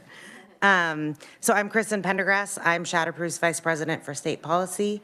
Shatterproof is a national nonprofit. We were founded about 10 years ago, shortly after our founder, Gary Mendel, lost his son as a result of his addiction. And so Gary created an organization that would be able to provide the kind of resources that he felt like his family needed. So our three main priorities are educating and empowering communities. We have ambassadors all over the country, over 3,000 of them, and in all 50 states. These are people who have been impacted by the crisis. Either they've lost someone or they're in recovery themselves, or for whatever other reason, they just really care about people who are struggling with substance use disorder. Our second priority is addressing addiction stigma. So we run state-based anti-stigma campaigns. We're doing a little bit with some counties and local governments as well, but really trying to excuse me, address the stigma around people with substance use disorder, people who are using medications for opioid use disorder, families who have been impacted by substance use disorder. And then our third priority is helping people find quality addiction treatment. Gary's son went through something like 8 to 10 different treatment providers. And, you know, there were a lot of differences in terms of the quality of those treatment providers, the services that they offered, et cetera. So our treatment locator is called Atlas. It's available in 10 states. By the end of the year, we'll cover almost 50% of the population in 14 states, but really helping people access quality treatment instead of relying on Google and Google ads, giving people the information they need for them and their loved ones to get the treatment that's best for them. So I'm here to talk about opioid settlement funds, though. Our policy team has a couple of other priorities that we work with that are related, and one of them is opioid settlement funds. I'm not going to tell you how to spend your money. That is not my role. Our role is more on the process and the good government side of it. So we have been a part of the principles for the use of funds from the opioid litigation, which I imagine you guys have heard of. They were spearheaded by Johns Hopkins University and have been endorsed by over 60 organizations. This is just a handful of the 60 plus that have endorsed these principles. The other role that Shatterproof plays is we convene a working group or a coalition of organizations that are providing technical assistance, creating resources, advising states, local governments on opioid settlement funds, all nonprofits, mostly national nonprofits, so not people who are necessarily looking to get some of the funds, but more interested in the big picture, what is the highest, best use of the money. So I'm going to run through the principles, talk a little bit more in detail and give some examples from states, talk about some of the process considerations. I talk really fast, and I know that I'm in between us and lunch, so feel free to interrupt me. It will not offend me, but if you have a question, just feel free. So the first principle, spend money to save lives. Again, I hope this is not all brand new, so I'm not going to read everything that's on the slide. The main thing that we have been tracking on Principle 1 is establishing a dedicated fund. So making sure that it is in law that there is a separate fund for the opioid settlement funds. And this is really a lesson learned from the tobacco settlements. As you all know, in the 90s, states got over $200 billion that is still coming into states. But there was rarely a separate fund set up, and so most of that money ended up in the general fund, and what we say is it goes to fill potholes instead of tobacco prevention, cessation, and healthcare costs. So by establishing a dedicated fund in law so that it's not subject to a change in administration, there's also an accountability that can be there, right? We know where the money is, and we can track it better. So there are 33 states plus DC that have already done this. There, as you can see, the yellow states, there are 4 states where there's legislation pending this session, and hopefully we'll get to those stragglers soon before 18 years runs out. The second principle is using evidence to guide spending. So we know what works in treatment. We know what works for prevention. There's a lot of evidence out there, not that we don't always need more research and data, but thinking about putting the dollars towards the interventions that we know already work. And when I say this, a lot of times I get questions about, well, what if there's a cool pilot program? Or what if there's an innovation and we don't know if it works? That's absolutely happens. It's important to grow pilot programs for homegrown programs too.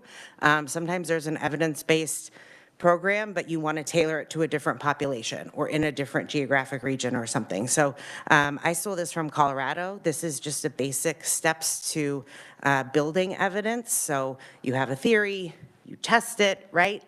So if there is a pilot program that gets settlement funding, hopefully there's some kind of evaluation that's tied to that to see if that pilot program is effective. All right, I'm going to keep going. Principle 3, invest in youth prevention. Again, evidence-based programs. We know that evidence-based youth prevention programs are community-based. They're not substance-specific, so we can't say this is a program to reduce opioid use. Effective evidence-based prevention programs build life skills. They build resilience in young people.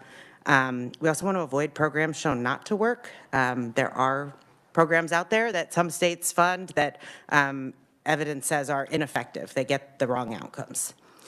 So a couple things to think about here. This is, I'm sure you guys have all seen this, prevention, treatment, recovery. Prevention usually includes harm reduction as part of tertiary prevention, but just not forgetting that prevention piece because it's the foundation for all of the other work. And we've had a substance use disorder crisis in this country for a very long time. If we don't invest in prevention, it's not going to improve. And this is just what I mentioned about there's 3 different kinds of prevention, but really not forgetting that primary prevention, which can also include public education campaigns, which is something we're seeing a lot of now with fentanyl, as Kim mentioned, and synthetic opioids, just making sure that young people and parents and caregivers and teachers are aware of what's going on in the drug supply. I will say at Shatterproof, we hear from a lot of parents who say, I had no idea, which is just tragic, and everyone should know what's going on, that, experimenting is very, very dangerous now. All right, the fourth one is focusing on racial equity. So looking at disproportionately impacted communities, funding anti-stigma campaigns, and just thinking about bringing in different and diverse communities. So some of the ways to address equity is advisory boards and councils, thinking about the makeup of the board, whose voices are incorporated, Criminal justice interventions, so everything from diversion, deflection, treatment courts, universal screening for substance use disorder when someone enters a correctional facility. Kim mentioned getting medications for opioid use disorder and evidence-based treatment into a correctional facility, and then reentry services, which we know are when someone's very vulnerable to an overdose.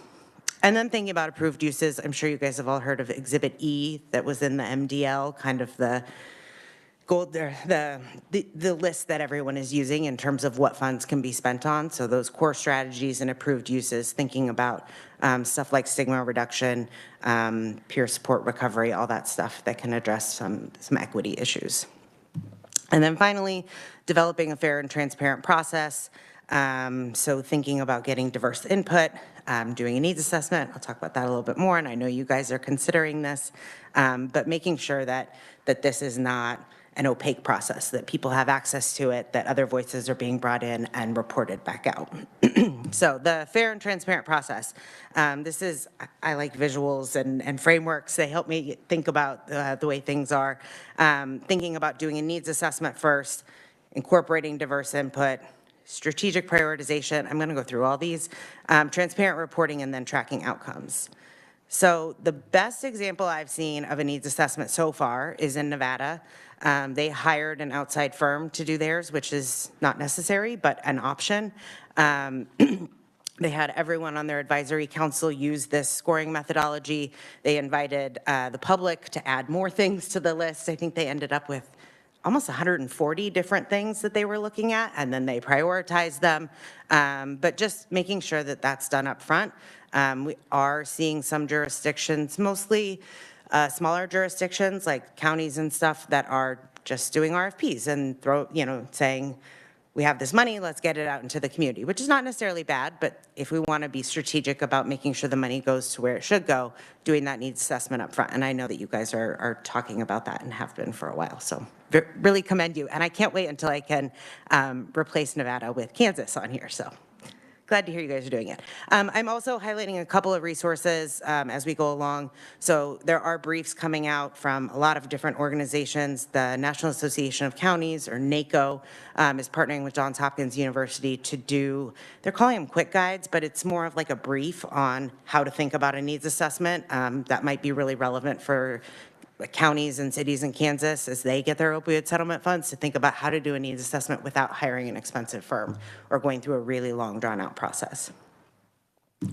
So on the diverse input piece, this is not only racial and ethnic diversity, it's also professional diversity, so making sure that the law enforcement community is at the table, that people who are public health experts are at the table, prevention experts, people with lived experience, et cetera. And within people with lived experience, it could be people who are in recovery, people who have lost someone, et cetera, people who have actually lived these issues. And then thinking about, I like that in Kansas you guys have frontier communities too, right? So it's urban, it's rural, and it's frontier communities. Kim talked about some of the different challenges that more rural places face with accessing medication and treatment and services in general. There's also a forthcoming brief from the same group, NACO and Johns Hopkins, on this issue that we will get out to everyone as soon as it is through bureaucratic comms processes. This is one I'm going to spend a little bit more time on, the strategic prioritization. I don't have a lot of answers here for you, but just things to think about. This funding is going to be coming for 18 years. So thinking about, are there investments up front that could be made that then you can rely on for the next 18 years? So Kim mentioned mobile methadone. Buying a van and outfitting it to do mobile methadone is expensive, but is that something to invest in that then can be relied on for the next 18 years? Again, not telling you that that is what you should do, but just something to think about and an example of, are there front-loading issues that could take the money first, and then thinking about longer term. Multiple funding streams. We know that there's a lot of money coming towards states and local communities around substance use disorder. Kim mentioned some of them. There's also ARPA dollars, Medicaid. So making sure that settlement funds are not being spent on things that Medicaid could go towards or that ARPA dollars could be spent on. Exhibit E is helpful, but it's also not legally binding. So one of the great things about settlement funds is that they are so flexible and can really plug holes in the system according to the needs assessment. But just thinking about making the highest, best use of each of those different funding streams. We're starting to hear some really interesting work around coordination between states and local governments, either counties or cities, and then also coordination between states or counties or local governments and tribes. So the tribal settlements are completely separate, but I think all told they're getting about $1.5 billion over a certain amount of time. But thinking about coordinating there. And then I've heard that this is already happening in Kansas, but coordination across agencies. A lot of times, as everywhere, we see silos and, there needs assessment going on here and going on over there, but making sure that everyone's on the same page, that we're not duplicating services, and that we're able to, work off of each other and amplify each other's efforts. There are a couple of really great reports. They're dense, but they're really helpful from the Bipartisan Policy Center talking about the different funding streams. And then the Pew Charitable Trust has some work that's coming out soon, any day, around financing principles, specifically around substance use disorder and the opioid crisis. These next two are a little pie in the sky and not immediate, but things to think about going forward. The first is transparent reporting. So Colorado is planning to do a dashboard. They have done regional groups, so they have 19 regions. They cut up Colorado into 19 regions, and each region reports back to the state about how they're spending their funds. And then Colorado is going to put together, this is kind of a slide to hold it because it's not there yet. They haven't developed it yet, but they are going to, a slide to show where the local money is going and then a larger state view as well. So thinking about getting that word out. Similarly, North Carolina has an upcoming dashboard. They do not have regions, but they do make the local governments that, the money comes through the state to the local governments report back, and they have some really interesting dashboard plans. And then finally, tracking outcomes. Most of what we track in the country, around the country, is overdose death rates, and not to minimize that at all, but there are so many other things we could be tracking to monitor our progress and see if we're making a dent. Stuff like non-fatal overdoses. Texas is really doing a good job in partnering with harm reduction organizations through a university and tracking non-fatal overdoses. This image is from North Carolina. You can see that they just recently, in the past a couple years, started tracking patients receiving buprenorphine. So another metric to look at, are people accessing treatment? And then I wanted to show this drop down. These are all the different things that they're currently tracking. There is a brief that's, again, forthcoming from NACO, from Pew, from Vital Strategies, Johns Hopkins, and Shatterproof, that's going to talk about metrics that states and counties could consider tracking more closely, and the data sources for each of them. And it's going to be tied to the Exhibit E core strategies. So hopefully that will, give a little outline for how that could be done painlessly. I'm not a data person, but in theory. And then finally, just want to point you guys towards some resources that are out there. Some of them, as I have mentioned multiple times, are forthcoming. There's a lot of organizations doing a lot of work. There's actually a group meeting right now from Duke Margolis talking about some of the resources they're putting together. This is the Johns Hopkins website. They're trying to put everything just on their site, so it'll be kind of a one-stop shop. But there are also all these other organizations and websites that have really, really good information, tracking you mentioned. So there's a lot going on in this space, and I hope that I can come back and tell you about it when more has happened and when there are more briefs and resources out there. And that's what I've got. Happy to answer questions or talk more about something. Thank you, Kristen. Any questions? The group, a lot of information, and do we have a copy of? I'll send them to you. Report. Yeah, I'll send them all to the you. resources on there would be good to access. Again, it's kind of reaffirming that a lot of the things that you talked about, we already are, the assessment that's already in play, and some of the other tracking mechanisms and the gathering of the data. So anytime you see anything, of course, you know how to get a hold of me, but would appreciate staying, if somebody's doing something in another state that's working, we don't need to invent the wheel if it's already invented. Yeah, and if you guys ever come up against something where you're like, oh, I wonder how other states are tackling this, let me know, and I'm happy to, if I don't know, like I've mentioned, we have this whole coalition of organizations. I'm happy to get answers from them. Sure, thank you. Leah, do you have some words to add? Oh. Well, there's, I appreciate traveling. First time, I guess, for you, Kristen, to Kansas. You're welcome to come back anytime. What I'd like to do now is just, we'll take a pause for maybe grab our box lunches and come back here about 11:30, 11:35 and continue on with the rest of our meeting. So we will, 11:30. I see it out here. Yeah, yeah, so yeah. I noticed that, so we'll go ahead and just break now for lunch, so thank you.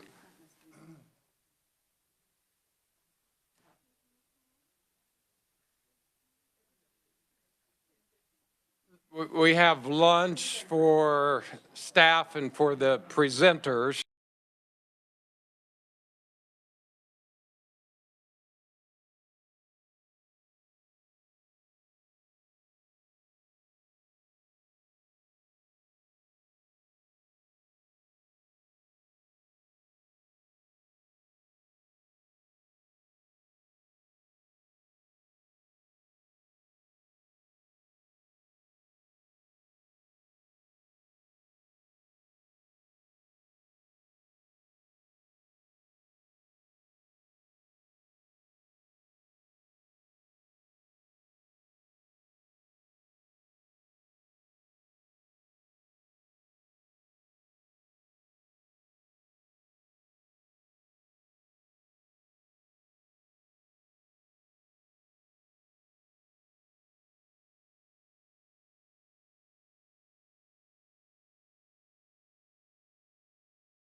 taken time to start up, but, I do feel like we're on the right track and seeing what other states do. And I've been reading and keeping track of what other states are doing. Everybody's trying to do great work, but I think Kansas, of course, will do the greatest work out there. We'll let some of the national people observe. But, word that comes up over and over, and I remember being on a national panel 20 years ago and us talking about it, and there's been all kinds of different initiatives to deal with the stigma. And, those of us that are in recovery or work in recovery or around it, that stigma just keeps a lot of good things from happening. And it's sad in some cases. I've worked with families that because of the stigma just within the family, the family is hesitant to come together to help a member of their own family. And so anything that we do, as we progress in this to lessen that stigma. You think about any kind of physical health. I just had this real life thing happen a couple months ago where, two different people from the same family, and one had a diagnosis of a cancer disease, and the other person had substance abuse disease. And of course, everybody rushed to help with the cancer, and the word spread, and everybody's, how can we help and all that. And with the substance use is more like, okay, we better gather in the closet over here and talk about it. I mean, it's a lot further than it was 20, 30, 40 years ago, but it's still, so, any, putting, spreading the word, marketing in a sense, what we're doing, and just that help is available and it's okay. Just the addict themselves, a lot of times stays sick because of they already, one of the biggest symptoms of substance use is low self-esteem and low self-worth. So then you put stigma on top of it. It just keeps a lot of people sick and that. So anyway, that's my comments. Anything else before we move on? Thank you. So we talked about future dates, and we did some polling.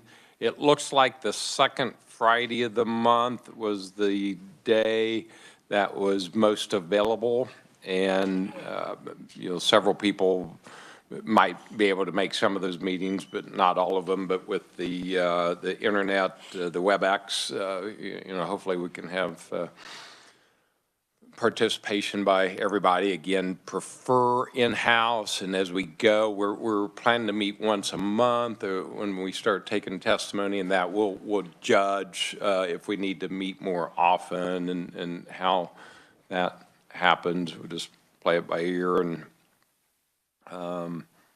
so I don't know if I need a motion for that, but just the announcement that we're going to plan to meet on the second Fridays. We'll hopefully we have this room here. It works out good. And again, last time I said that this would be a crazy house around here because this is what they call turnaround, kind of halftime, but they got done yesterday, so it's relatively quiet. Next time we meet, there'll probably be maybe or maybe not be more activity going on. I did speak with AG Kobach yesterday and just kind of gave him a little 5-minute review of what we've been doing. He was pleased to hear, that we have a effective committee and we're making progress, and he wants to come over probably at our next meeting, just introduce himself.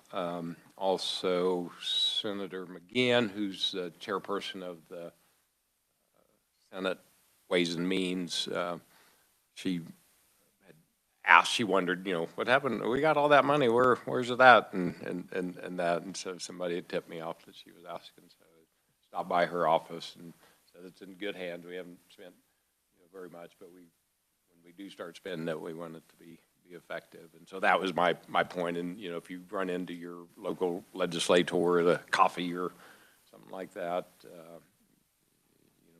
invite them to take part in our meetings or just give them a update on what's going on. And, there's just going to be, we're going to have an opportunity to leverage our funds. I know Kim talked about, some of the different resources and the Kristen and Leah with Shatterproof, they see things around the country. And, again, from all of mental health,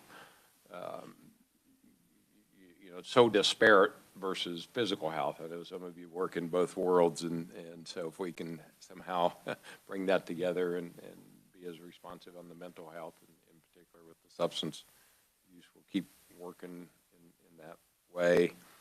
Our next meeting, I think, is March the 10th, is what we have scheduled. And we'll just plan on the rest of the year being on the second Friday. Now, there might be, if we come up against some holiday, we can move that.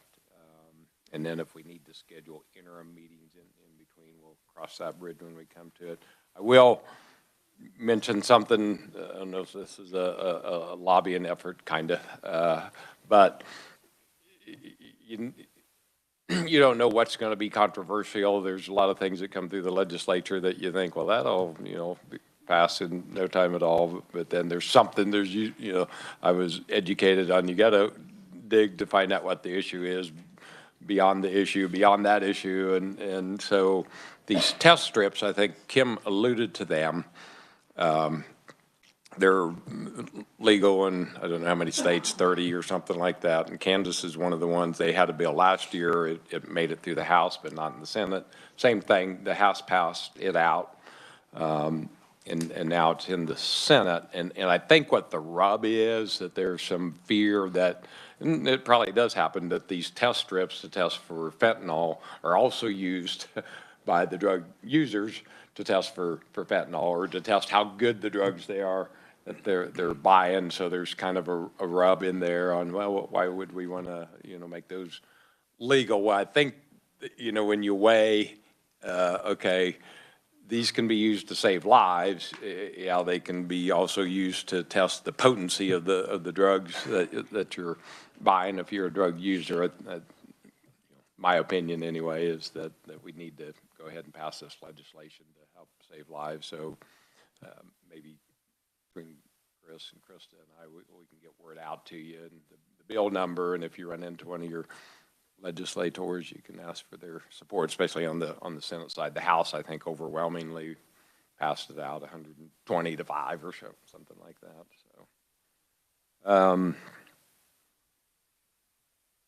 So, any comments, Keith? I have a question. So we've done a lot of preliminary work here. We've got grant applications about to go out. What's going to be our work between now and making those decisions for the grant? So if we're going to meet once a month, what are we going to do? Timeline, but if you want to. Yeah, sure. So I think, obviously things that you guys determine as well, but I think help with the needs assessment. I want to continue to get your input before we move that into an RFP. I've been meeting with others too to get their feedback into it as well, but that, and then potentially looking at what responsive grant making might look like, and then hearing testimony like Pat mentioned earlier, maybe help guide that kind of thing. At least on my end, those are the things that I'm thinking about. And Mr. Chair, if I can just pop in there as well. One of the things you mentioned you wanted to do today was to discuss a policy or pipeline or way of inviting people to do presentations. So one of the things I think that would happen in the next kind of 3 meetings, because the August meeting is likely going to be part of that review process before the September. So, your March, April, May, those kinds of meetings might be more beneficial to have more presentations, and I know that the AG's office has received a number of requests for presentations. So to the extent that there is a way of communicating those to the board that can help, the AG's office is glad to help, but having a kind of more formalized process might be helpful for us.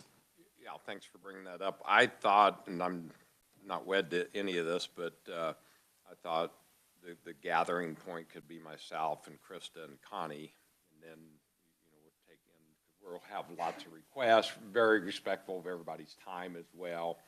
Some of these might be just written testimony, but there'll be others. And so if you have somebody, in your not district, but, you know, that you represent or, you know, have approached you, if you could get that information, and then we'll work on scheduling those times. And as I said, we might even, you know, depending upon the number of requests, you might have just specific meetings scheduled that's just going to consist of hearings, you know, no formal action per se, but just gathering information that'll help guide us as we go forward. So not that, you know, volunteering to anybody for that, but I just thought the three of us would probably be a good gathering point, and you know, we're open to hear from all, and we'll just have to, you know, I've been part of a lot of hearings, and sometimes, you know, just have so much time, so it's just, you got 10 minutes, you know, everybody today's got 10 minutes to present and say what you need to say in 10 minutes, or you got an hour and 10 minutes, you know, we just have to monitor that as we go along. But we're glad to hear from anybody, you know, around the state. I'd like to address this a bit. I get requests. I've heard from lobbyists asking to have time and how that goes. So I'd like to see us, and knowing how the legislative process works for hearings, especially in this day and age, I don't want to be any part of that.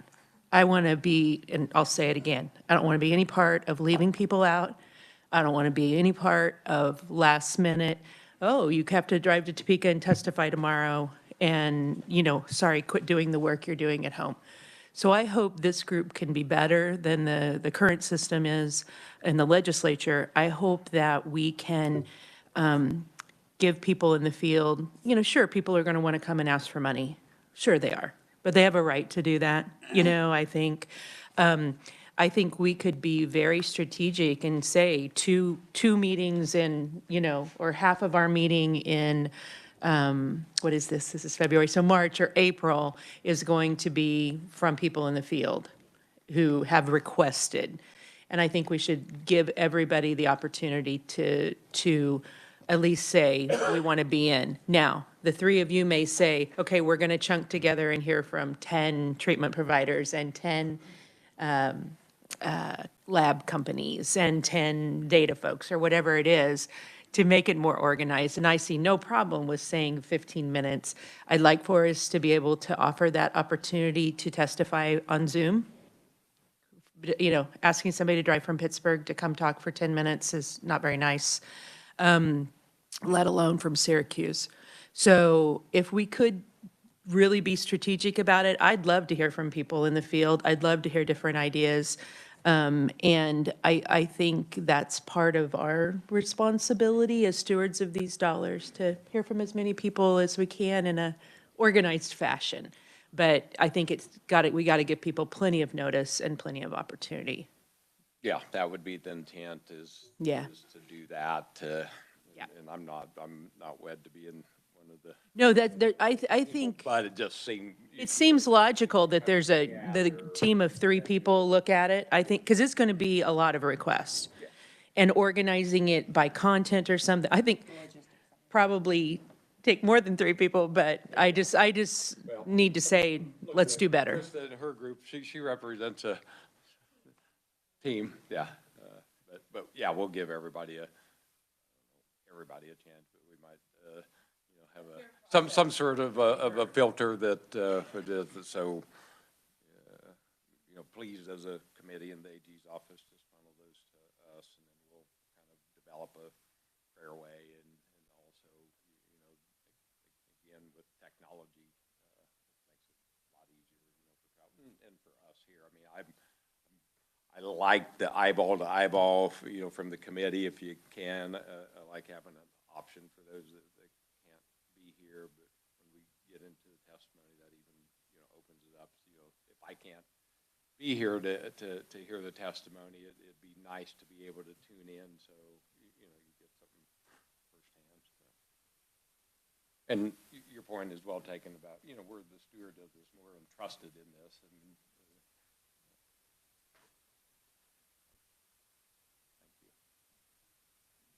Could we also speak about procedurally how we will be accepting presentations and I want to be an informed individual who is listening to the presentation. And so if we could have presentations even, a day before, if there's going to be PowerPoints or some kind of visual that we're going to need to see, I think that would be extremely helpful.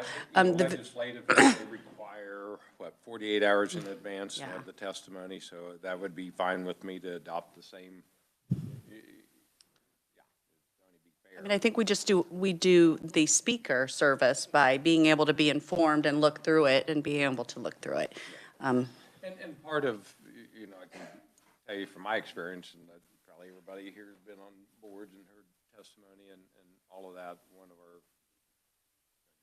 charge or one of the criteria that we all use is try to at least have some differentiation. When you're listening and the 10th person says the same thing as the first person, doesn't do anybody any good. And so if we can gather some of that advanced information, or if you have 5 people, I remember I used to do this, if it was particularly one of my bills or something like that, and I have these people that want to testify in 10 different ones, I'd say, okay, you 5 are all going to say the same thing, so you pick out which one of you. And it just, is courteous to the committee members. So as a board, if you have 3 people that are basically going to say the same thing, you can just use your own judgment and try to, encourage them to come up with a spokesperson, so to speak. Because, we got a lot of money, and so we're going to have a lot of people that want to get in front of us and speak, which is fine. That's the way it works.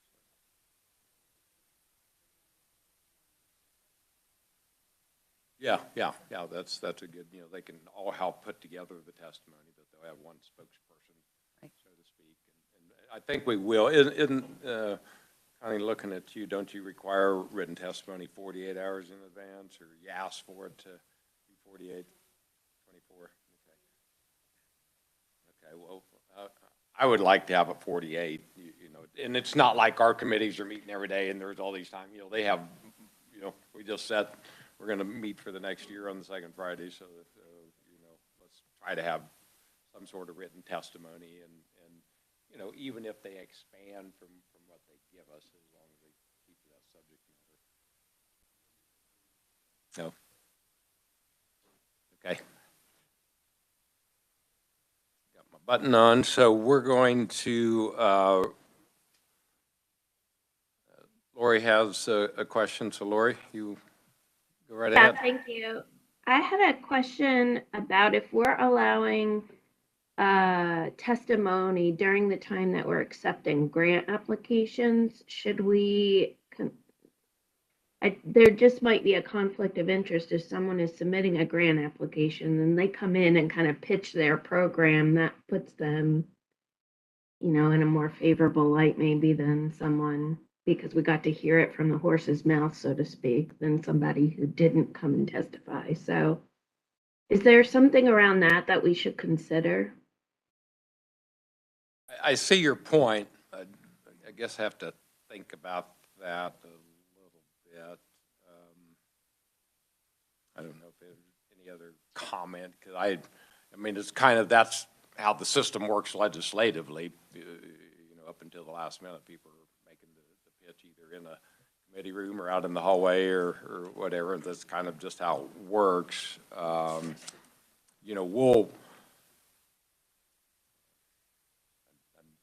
Guess I'd have to think through how you would limit that. I think we give this to Sunflower and let them work it out. How about that? I second that motion. You're right. I mean, it's a great point. It's a great point. So maybe not having, it's a great point. Well, they are. And again, we don't necessarily want to be like the legislature. So just saying. Yeah, I was just thinking, we want a fair and transparent process. And so I think if someone has an active grant application in, then we shouldn't allow them to testify until after the grant period closes. Not that they couldn't testify once the grant period is done. There would be plenty of months in between when we're accepting grant applications, but it seems to me like that would question the fairness of our process, our grant process. And grants, I think, are a bit different than budgeting during a legislative process. Comments? I think that all makes great sense. Woe to the person trying to figure that out. Yeah, I know, right? It's just like, she's just right there. I question that I had was, in terms of testimony, in terms of listening to the public talk, and this is just maybe a reminder for me, is how are we letting everybody out there know that we're meeting? I look at our current website, and the only thing on there are minutes from July. And so, as we've talked about this, my brain just keeps going to, I don't know how the hell we're ever going to hear testimony, because we don't put it out there that we're putting any meetings on the books, unless somebody talks to one of us. And so, is there a plan to change that? Is there a plan to make sure that the public knows what we're doing? Yes. Yeah, Mr. Chair, I think I can answer that question. So with respect to the website, we are working on an updated website for the board to improve that information sharing part. As for how we announce the meetings, we do follow COMA on that. We do put a public notice up on the AG's website, usually about a week before the meeting, about when the meeting is happening. And anybody who's requested in writing to be notified of about a meeting gets a notice about at the same time that we put the notice up.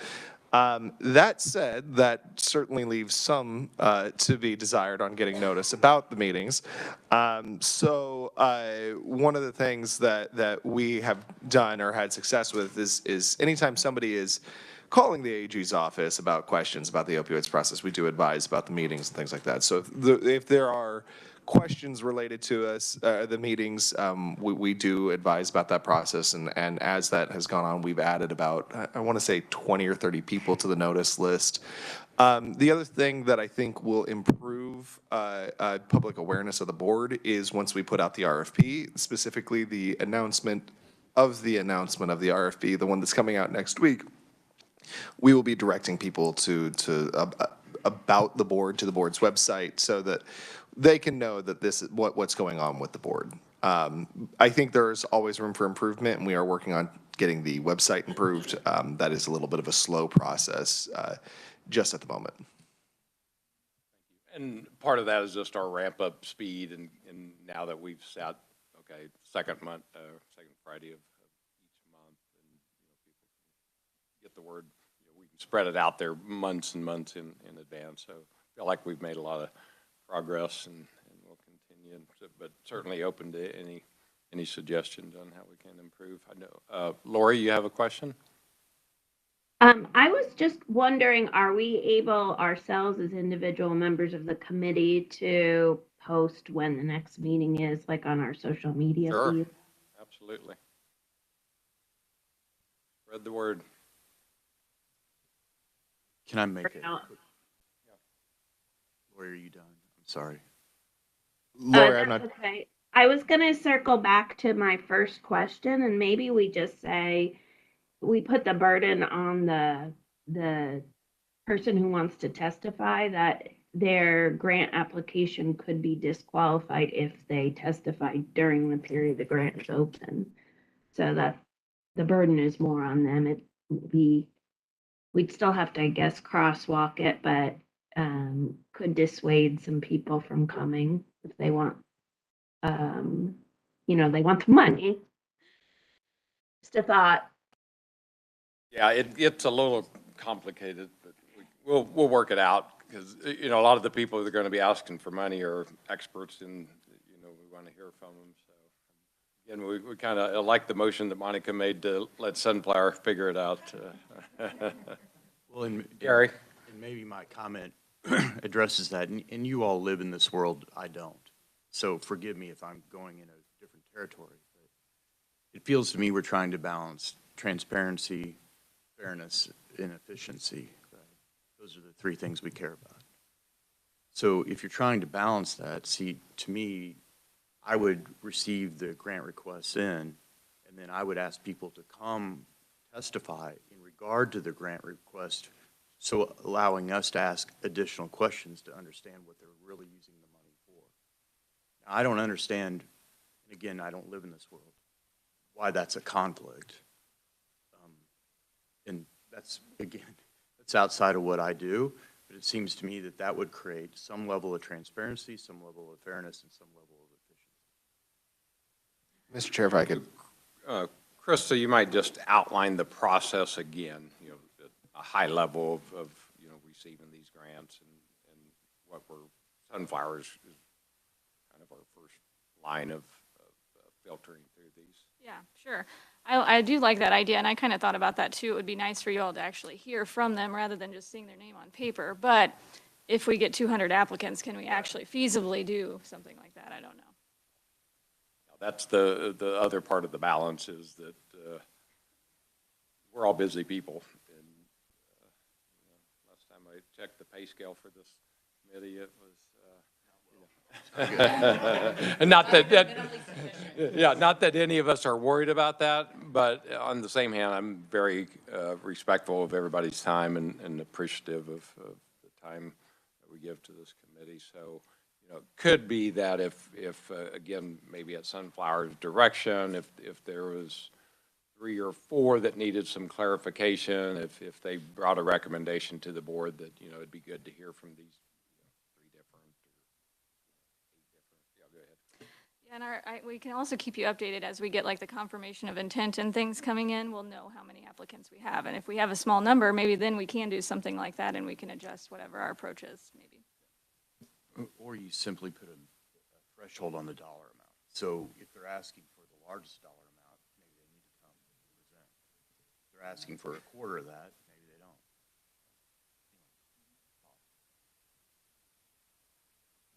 Chair, this is Mike Brower. I was just going to mention what Gary outlined is exactly what we do for our Drug and Alcohol Council, who makes determination on dispersing alcohol and tax funds.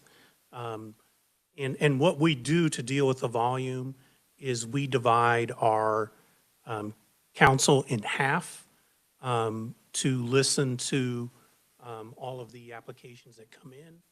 We give them a maximum of 20 minutes, but I'm not like 10 minutes a piece. Yeah, because you guys come. And that also allows us the added piece by dividing the council that individuals who serve on the council who may have a conflict of interest can be in the other group. So it's a concept of, it's a good concept, Gary. Well, and I had anticipated that. I forgot that perhaps, we could divide into 2 different groups or 4 different groups, with the makeup of our committee to hear some of what the proposals would be. So, thank you. This is Sandra. Just, Krista, has anybody had inquiry from people with lived experience or their families to testify? Because having been one of the people that stands at that podium and asks Monica for money in her former role as a legislator, there's a vested interest to share our vision for how what we're going to do is the savior, right? And so I think we have an opportunity to hear from people who would be impacted, or had this money been available, maybe their family member would have been impacted. And so I really want to hear from them what could have been done differently or better, or new idea that, the SAMHSA money is great, the SOAR money is great, all of those things are great, but sometimes it doesn't quite hit the mark. And so I want to hear from those folks. Yeah, I haven't had, and maybe Chris has, but I haven't had anyone from the lived experience world ask to provide testimony or anything yet. I am working on trying to get a panel to help with the planning for the needs assessment. Of course, there'll also be a piece of the needs assessment, but to help inform whatever the RFP for the needs assessment is too. I'm working on that. But maybe that would be something we could start with, a lived experience series of testimony, and that wouldn't be necessarily conflict with the grantees potentially. The AG's office has received comments from people who either were simply wanting to know more information and then express the desire to share their story with more people, or who intentionally contacted the office to ask the opportunity to explain their lived experiences. With the idea that Krista just raised, the AG's office, I think, could put out a press release or a call for comments, call for testimony. basically, if that's something the board would want, that's something I think we would be willing to do, just so that we can find people who would be willing to come out or testify via electronic means about their own lived experiences. And that might make sense for the next meeting. I don't know, I think that might be something we could make happen within in a couple weeks, just because the next meeting is going to be before any of the applications have really started to flow in. Or, again, I'm conscious, you open it up. I mean, it could take you to an AA meeting and hear every lived experience that and it would encourage you to maybe visit some of your recovery meetings in your community. It's very eye-opening. Anybody I've ever taken to a meeting to see this is what the real world is. So, perhaps we can have some of those lived experiences and ask you to be kind of the filter, because like I said, I can think of 5,000 people that would sign up to come give their testimony, more or less, and they're all great, but they have an outlet at their local AA or NA or whatever meeting to do that. But if you've heard of somebody or know somebody that would give some live examples that we could use from their lived experience, that if I would have had, I lost a friend, if it would have had Narcan, he'd still be alive, or something that we could apply, not just philosophy, but real life things that we'll be looking at. So maybe we'll just plan on the next meeting, which come around pretty soon, but we could probably get some of that, make that happen. Lori? I just want to say, if there's any way we can emphasize lived experience of opioid use and not just lived experience kind of as an open book, I think that might be important given the focus of this month. Mr. Chair, and I think if you're going to ask the AG, or if the board's going to ask the AG's office to do that press release, which, like I say, I think we're totally fine with doing, I do think we need a motion on that particular point, just because it's the direction from the board. And you would remind me of what you're going to ask. Yeah, it's now a press release. Ask across the state to anybody that wants to testify. Basically, yes, requesting people to submit testimony proposals or submit public comment on this, and people who have had lived experience with opioid use disorder, either with it or with family members who have it. And we would set a deadline of probably March, let's say March, I don't know. Yeah, we would set some. Yeah, so we would set an early deadline for comment, but maybe request comment. And we do not have to go down that road if you don't think that's the route you would want us to go down. I just, practical kind of guy. I don't know. I'm just going to be quiet. Let somebody else talk. And I don't want to get really down into the weeds about this, but I have a problem with setting a deadline, because here's the thing. We may have somebody that comes up that really could have a really compelling story, and they don't find out about it in time. So I think it's an evolving process in which that we are willing to hear from individuals just as we can. It doesn't mean we always have a space for them in our next meeting, but as we can hear from them. We could kind of a speaker bureau. We could also just set that we have public comment at the beginning of every meeting on any. So I'm on a couple other boards, and that is when the committee secretary or anybody gets a call for just general public comment, that you set it aside at the beginning of the meeting. There's a time frame. They can do it online. I was at a state board meeting this week, had two different parents provide public comment regarding their experiences with mental health services in schools. And, it was the first 15 minutes of the meeting, and then you just move on. So that might be something we consider, is having public comment at the beginning, just set up all the time.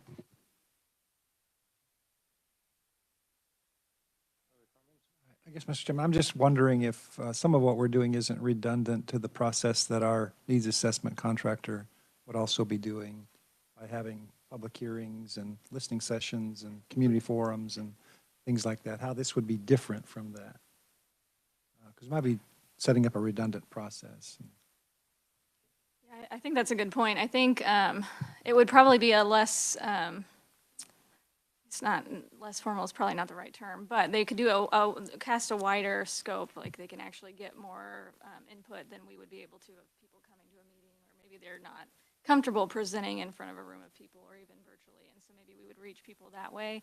So I'd assume that it would at the very least just include a lot more input than what we would be able to receive here, but it could potentially have some of the same. So I'll just, this is just one person's opinion, is that all of this already goes on. There's so many places to catch all these comments around the state, around the country, and my view of this committee and the opioid fund was to be a higher arching organization that would pull a lot of, it's so disparate now, we all know that, and to pull all this together. So I'm not against, I go to 3 AA meetings a week, and I hear, I live it,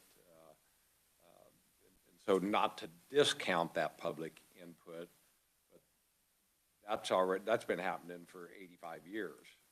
What hasn't been happening is a higher overarching, entity to bring it all together and to make it more useful. So that's just my opinion kind of going into this, is that what has prohibited that from happening, like a lot of things in this world, is the funding mechanism.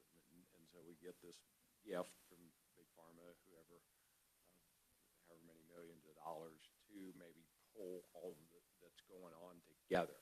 My belief is that there's a lot going on out there, but it's so disparate, we lose a lot because either of redundancy and getting the information out there. I get a call a week probably from somebody, and these are not from unknowing people. These are from very educated people. They don't know what to do.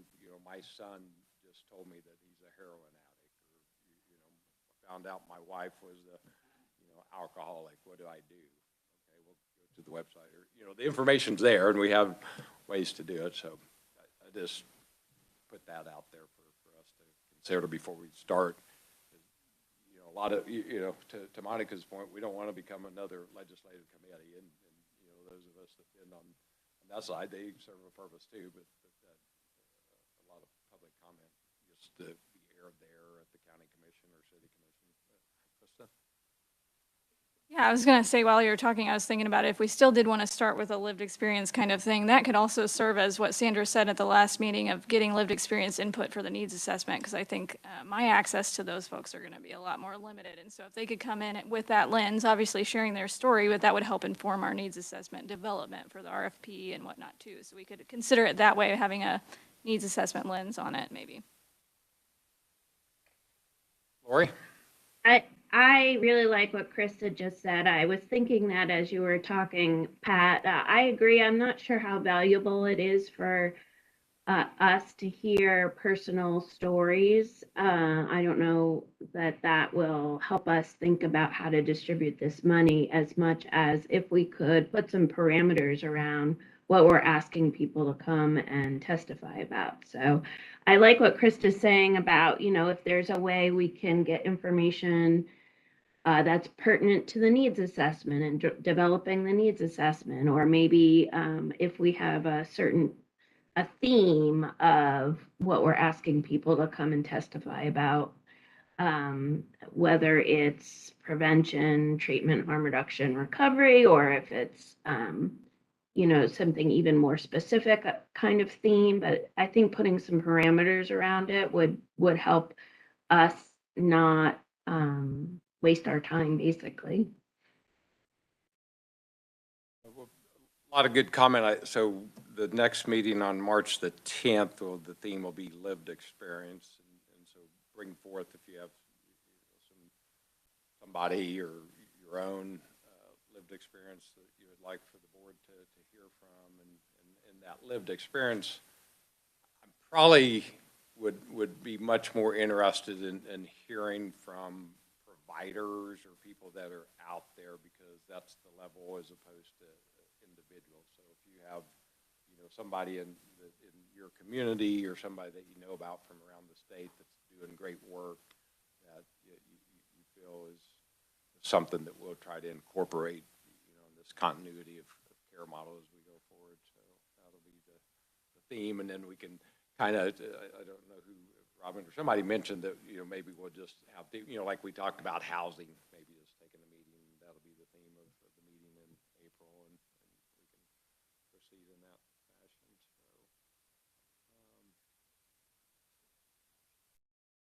So, for a motion, I don't think we need to gather anything. No, Okay. So the only motion, I guess, that we're at now is a motion to adjourn. If there's any, with that, we don't need to do that. Mr. Chair, though, Pound the gavel. Okay. if I can add one housekeeping thing, I did hear recently that some of you are having some difficulty accessing your AG-issued email. If you do have difficulty accessing your AG-issued email, feel free to contact me, and I will work with our IT people to make certain you are getting that. Just as a reminder, any board business should be done through the AG-issued email for Kansas Open Records purposes. Yeah, and what we've done, because we knew that there was some problems with getting email, so I've asked Connie when she sends out like a notice or something to send to both of your emails as we work through that. That way it is recorded, and if you're like me, I'm so IT challenged I can barely get to my regular email, so to have them come in on both. So any other comments? If not, we're adjourned. Thank you very much.